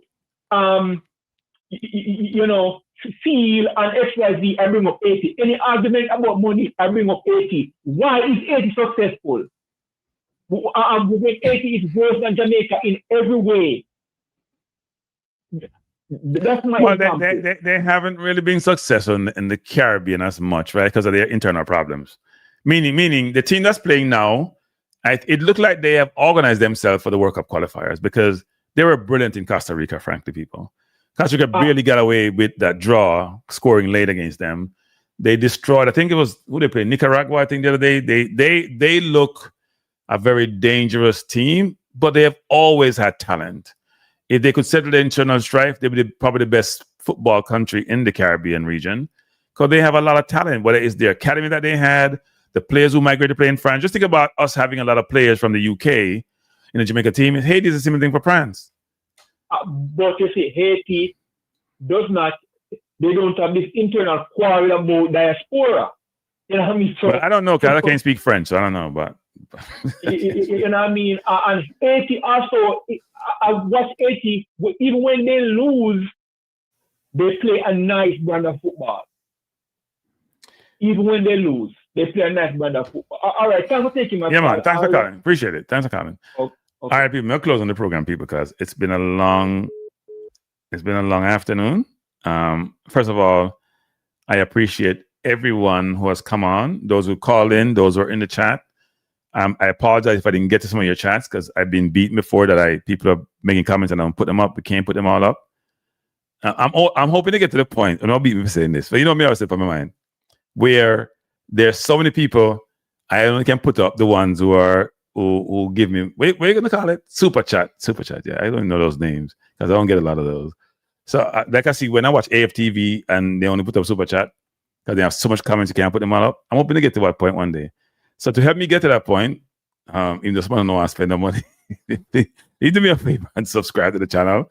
I'm trying to get that 5,000 number on the screen. And if you haven't subscribed, please go over to my Balance View channel and please subscribe to the channel. I'm trying to get to 1,000 people. I'm sure there's 18 people in this stream who have subscribed to Balance View. Just click on the link, people, me closing this channel. Go over there and subscribe and get to 1,000. What I want to do is stop doing sports on Balance View. I want to do all the sports on Cranky Live and all the social stuff on Balance View. And I want to do a lot of good social stuff, and I have a lot of good ideas about stuff I want to do. I mean, Trump is empowering the people. We have 3 years of material for use, you know. Every day we all have 5 different things on Trump, and I haven't done a lot of them yet. Because my Balance View, I'm not doing them if I don't get monetized. I mean, I try to get them monetized, people. So please do that, all right? But I appreciate you. Thanks for being here. I know I get real cranky sometimes. Truth or truth, no disrespect. I mean, you tell me some idiot sometime, but that happens. So if I get to my feelings, that's part of the whole equation. Come on, let me call an idiot. But I do respect each person and their perspective, no matter how much I disagree with them. I think we shouldn't be monolithic. We have our own minds. We should have our own view. Sometimes it gets over the top sometimes, but it is what it is. What I don't like, though, if you call people idiot and you're a fool and whatever it is, I may say your acumen is not where it needs to be. I'm trying to use euphemism. And what I realized, too, is also there are people, including Rudolph, who like to tell me I don't know nothing about football. Now, let me just say this to you. Football is not the most complex thing on the earth, people. It ain't that complex. The most complex part of the football is actually in the middle of the park, and we don't do that really well. We do the kick and run well. The coach don't told us that we can't play football at Jamaica because all we know if we do, we're athletic. That's what the coach tells us, the same coach on the national team. Is he right? I don't know, but he's told us that. Yet we seem to stack the team with defenders, goalkeepers, and forwards. We don't stack it with midfielders. We don't try to figure out which midfielder we think can work with us. We don't do that. It's not a good thing. It's not a good thing. We have to do a better job of go sourcing midfielders. They're hard to find sometimes. But if we have youngsters like a Tyrese Hall out there or Janier Johnson, bring them in, give them a run. We had Unity Cup to do that opportunity, and we didn't take it. We play the same people we play all the time, as if we just want to win them game there. Instead of trying out people. We tried out Ramon Burrell. Why we try out Janier Johnson? Did Tyrese Hall, Janier Johnson, there was a conflict there. I was told it was a big conflict. And from that on, I was told somebody in JFF tried to shut down my source of information. Successfully, by the way. They did shut it down. The person stopped engaging with me. Well, the person had a follow-up because I keep telling them, if you're going to give me information or tell me information and I can't use it in the public domain, then why are you telling me? If everything you tell me so you can't talk about it, then then we're wasting time then. Because my program is not a confidential program where I talk to myself alone.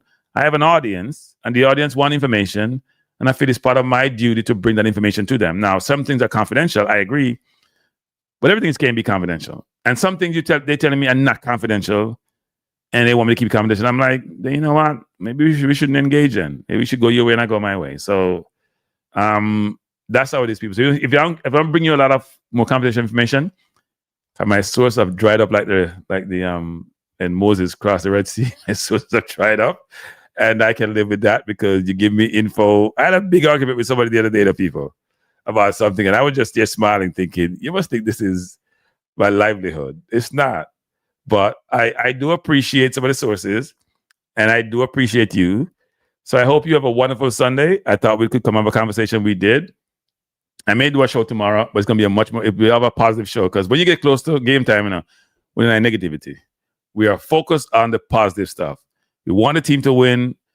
We're not out of the qualifiers. If we beat Bermuda, coming out not for granted anymore, If we beat Bermuda, everybody thinks they're a soup, we'll beat Bermuda. Let's beat Bermuda first, even though they have lost all their games. If we beat them, the next window, my hope is that we'll have a healthy squad. No matter what I want to say, the Gray and the Bailey is better than what we have right now. All right. You're the last call, my youth. You get 5 minutes. Last call. I was wrapping up. Thank you. Yes.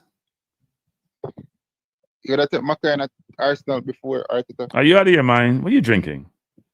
I'm just asking because I wouldn't take McClaren. I told you I wouldn't take McClaren for free. But I have ambition. Sorry. The first coach not to qualify for a major tournament since 1994, right? For England. You mean the England team where he bushed and they party within a year? Yeah, the first coach to not qualify Jamaica out of the group stage since 2009. So there's a first for everything, Although it will not be the first if Jamaica not qualify for the World Cup next year, but Yeah. Maybe the first white coach. No, it's not a race issue. Come on. It's No, I'm not making that racist. No, but just I say like. No, I think he's just dated. He's just dated. There's nothing inventive. There's nothing innovative. There's nothing new. It's the same old, same old. I'm sure the players realize it. They just go along with it. You're not a parent man. And it's not an age thing in the people. It's a mind thing. Don't confuse being innovative and deductive and futuristic thinking and analytical with being old. Experience is supposed to help you because you have more data, more information to help you. Yeah, pertaining to the age thing, what the former Crystal Palace coach name again? I know you're talking about. He's coach England also. Yeah, even when he was at Palace in the last days when they used to bring him back, he was pretty decent, to be honest. And maybe it was because he knew Palace inside and out. Yeah. But he still did a fair enough job to like keep them up and stabilize them. I mean, obviously now, I think he's kind of out of it. I think he's kind of fully retired. So yeah, 1 and 2 coaches were kind of old in a sense. Not that you want it's not ideal to have a more senior coach in any sense, right. But for the few that is there, some of them are pretty decent in some sense, But yeah, I mean, the truth was saying that pressuring me to say, well, I should name the coach who we could have hired for the role. I don't know what the inventory of coaches were, but I know I wouldn't have hired McClaren. I mean, you said so from the beginning. You were a little bit dismissive. I used that word. Could use a much stronger word. You were dismissive. Come on, we talked about this. But I asked you the question: would you take him at Arsenal? No, I would not take him anywhere. I would not take him to the prom. No, I would not take him anywhere. I take him to the man yard. You know what Simon Jordan said about the man. Wait, look at what Simon said about the man. It's very, Simon can be brutal, but he was very dismissive. Very dismissive. Man said the man, him done. We still kind of control on this thing, but honestly, next month will be I'm looking forward to next month still because again, I don't think between now and next month the team will be consistent in terms of squad selection, The unfortunate thing is this has not been the best qualifier in terms of availability of players, right? The last window we're missing 8. This window we're missing a few who are key, or 2 best wingers, frankly, no matter what we want to say, even though I beat one. We have not had a full squad. And the people we have, 43, half of them now playing on football.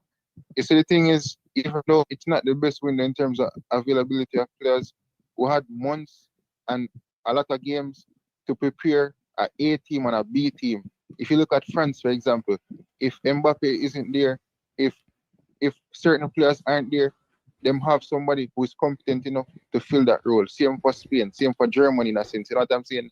Yeah. Same for England.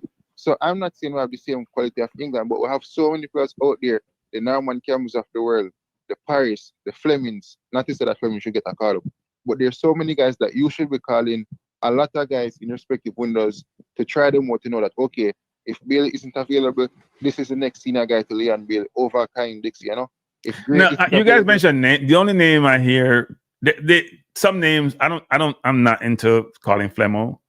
I'm not into calling I'm just saying. Kahim. I'm into calling Stewart. I'm into calling Tyrese. I'm into calling Rabbit. I'm into calling Johnson. I'm into calling those names. Stewart's the only forward I'm into calling to say she get a chance. I'm just saying. I hear what you're saying. I hear what you're saying. He should have, tried. A lot of guys to know that, okay, this is the next competent B squad to the A squad, right? Yeah. Where now it doesn't seem like there's any like for backup players to like the guys who are out in any sense. You know what I'm saying?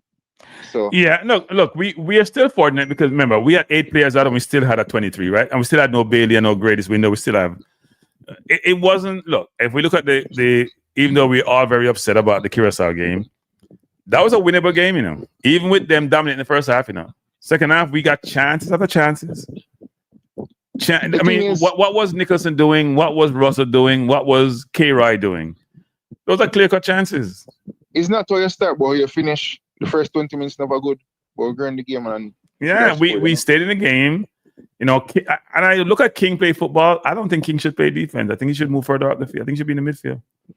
I think I gotta try something else. I don't think he's the best defender. You beat people to play out of position, then you go say next month. No. Don't get it. Go get it conflicted. I've never seen him in midfield. I've seen Low in midfield. That's why I beat people in midfield. I beat you when you try. Okay. Yeah, but I am the one. I am the same one who has said this. No, I'm the one who gives this example. Wait. But Low can't play midfield. Him play one, give him midfield. We curse him because he doesn't have the fundamentals to play midfield. But we don't know if King has it or not. We don't know if King has it or not. We don't know if he has it or not. He has only been a centre back for the entirety of his life. No, okay. That's like saying Declan Rice been a centre back all his life. He transitioned from centre back to midfield. Wait. Let me give you some example. Let me give you some history here. Hayden transitioned from centre back to midfield. Declan Rice transitioned. Let me finish now. Let's give you some example. Since you want a history lesson. Hayden transitioned from centre back to midfield. Right? Rice transitioned from centre back to midfield. More recently, Joe Linton transitioned from centre forward to midfield. He will be transitioned from winger to midfield. It does happen. All right, so unless you try it, you will never know. So I'm not saying do it now because now is not the right time to do it. But I'm saying the player is in centre back. I don't trust him at centre back. So when you put him in the midfield, where you play? Which part? I try him at CD. I'm not saying no, try him at CDM. I'm saying I see certain attributes like he's making passes behind the line from deep, which my midfielders are not making. You saw that pass he made to Nicholson in that game? Did he get Nicholson that pass? Why would I move him from centre back? What's the reason? I'm saying no, it's not the time to do it. You're not listening. I'm saying no, but just in general, what would be the reason as to why you would try? Can't defend. Can't defend. So as a CDM, do you need to defend too? There's a difference between can't defend as a centre back and can't defend as a midfielder. There's a difference. You have people behind you. You're not nobody behind you in a centre back. Well, him can't defend as a centre back. That's what I mean. I'm saying can't defend as a centre back. If you can't defend, something. You know, again, there people don't miss the piece up game. You know, a ball came over and King run into no man's land. I thought it was low, even though low probably that kicked on the man. Low, that's small kick on the man, and the man put the ball over King head. The play with the man drop Pinnock on his butt, right? Or the turf drop Pinnock, one of them. King was the one who started that whole demise, you know. King ran into no man's land and the man just played the ball over him head and King was there, can't recover. King's anticipation in breaking up plays is not what it should be. He's not a very good defender. Not to me anyway. He can play with the ball at his feet. For the future still. No, he can play with the ball at his feet. That's what I'm saying. He can play. I've seen him make this. Watch him play and how the kind of pass he can make, even though he tried to go long too much. Yeah, but man, so hopeful for the future still. I'm gonna make it still, guys. Come on, America the World Cup. Then enough people are going to Jamaica, isn't it? So we may be able to watch Jamaica next. When's the next World Cup? The way things going, I'm getting more and more pessimistic. We can't lose in Curaçao to Curaçao. I'm gonna play Trinidad and Trinidad, who was better than us in Jamaica. I hope we have our full team. Andrew? I don't know. I've talked to Andrew in a while. I'm not sure what's happening. I'm going to mind. He's probably smiling now. He's talking about Hyde. He probably thought they were out of it. Now he's saying, we have a chance. I'm so farther on this. His son was badly injured though. His son has been out for he's been out. He's out until the rest of the year actually. Oh, unfortunately. And that was in our Trinidad game, early game. So he hasn't played for Trinidad in the last two windows. Oh. I think I got hurt in the Gold Cup actually. All right, person. Thanks for the call. Yeah. All right, people. I mean, I said King if you go send about now, people. All right, so let me say that. What I'm talking about is that he has skill set that can be transitioned to midfield, like a number of players have, in the center of the park as a CDM versus center back, which I think he can play football, but it's not his best position. But let me close on by saying, somebody just texted me and said, Haiti and Suriname still recruiting. And Curaçao still recruiting. I'm not surprised. Everybody's still recruiting. Everybody believes that, and they're going to recruit up until as Speed said, if Greenwood come in the day before World Cup, and it's still going to be registered, going to register him, everybody's doing that, right? So anyway, people, thanks for being here. I appreciate you being here. I hope you have a wonderful, wonderful Sunday evening, and we'll talk. All right? Thanks. Peace out.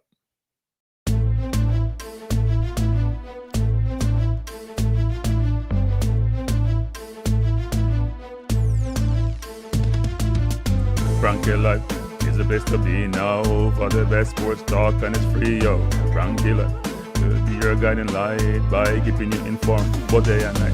Frankie Life, kill them. Frankie Life, heed them. Frankie Life, want them. Frankie Life. From the courts to the field, we'll never lose because Cranky has the hottest news. With expert analysis, we break it down. Our in-depth coverage is best in town. Cranky Life, kill them. Cranky Life, heed them. cranky life. Want them, cranky life. Cranky life where the sports is spicy and where we keep the discussion lively. Cranky life, get to know the name because cranky analysis is never lame. Cranky life, give me my cranky life. I want my cranky life. Must have my cranky life. Whether it's football or track and field, you know cranky is at the wheel. So join the journey through victory and defeat and subscribe and dumb is a beat of cranky life. Tell them, cranky life. Heed them, cranky life. Want them, cranky life. If you're from England or USA, from Kingston or Bombay, from Kenya or Canada, Lagos or Havana, visit Cranky Life. Tune into Cranky Life. Like up Cranky Life. Subscribe to Cranky Life. Cranky Life coming to you on weekdays. Cranky Life sometimes on Sundays. Pull up a chair and take a seat because Cranky will always bring the heat. Cranky Life. Me say fi tell them Cranky Life. Me say fi heed them Cranky Life. On them Cranky Life. Cranky Life will be around. Cranky Life is the best in town. Me say fi heed them. Me say fi want them. Me say fi heed them. Want them, heed them, want them. Cranky Life. Cranky Life. Heed them. Want them. Heed them. Want them. Cranky Life. Cranky Life. Heed them. Want them. Heed them. Want them. Heed them. Want them. Cranky life. Cranky life. Cranky. Heed them. Want them. Heed them. Want them. Heed. Want. Heed. Want. Heed them.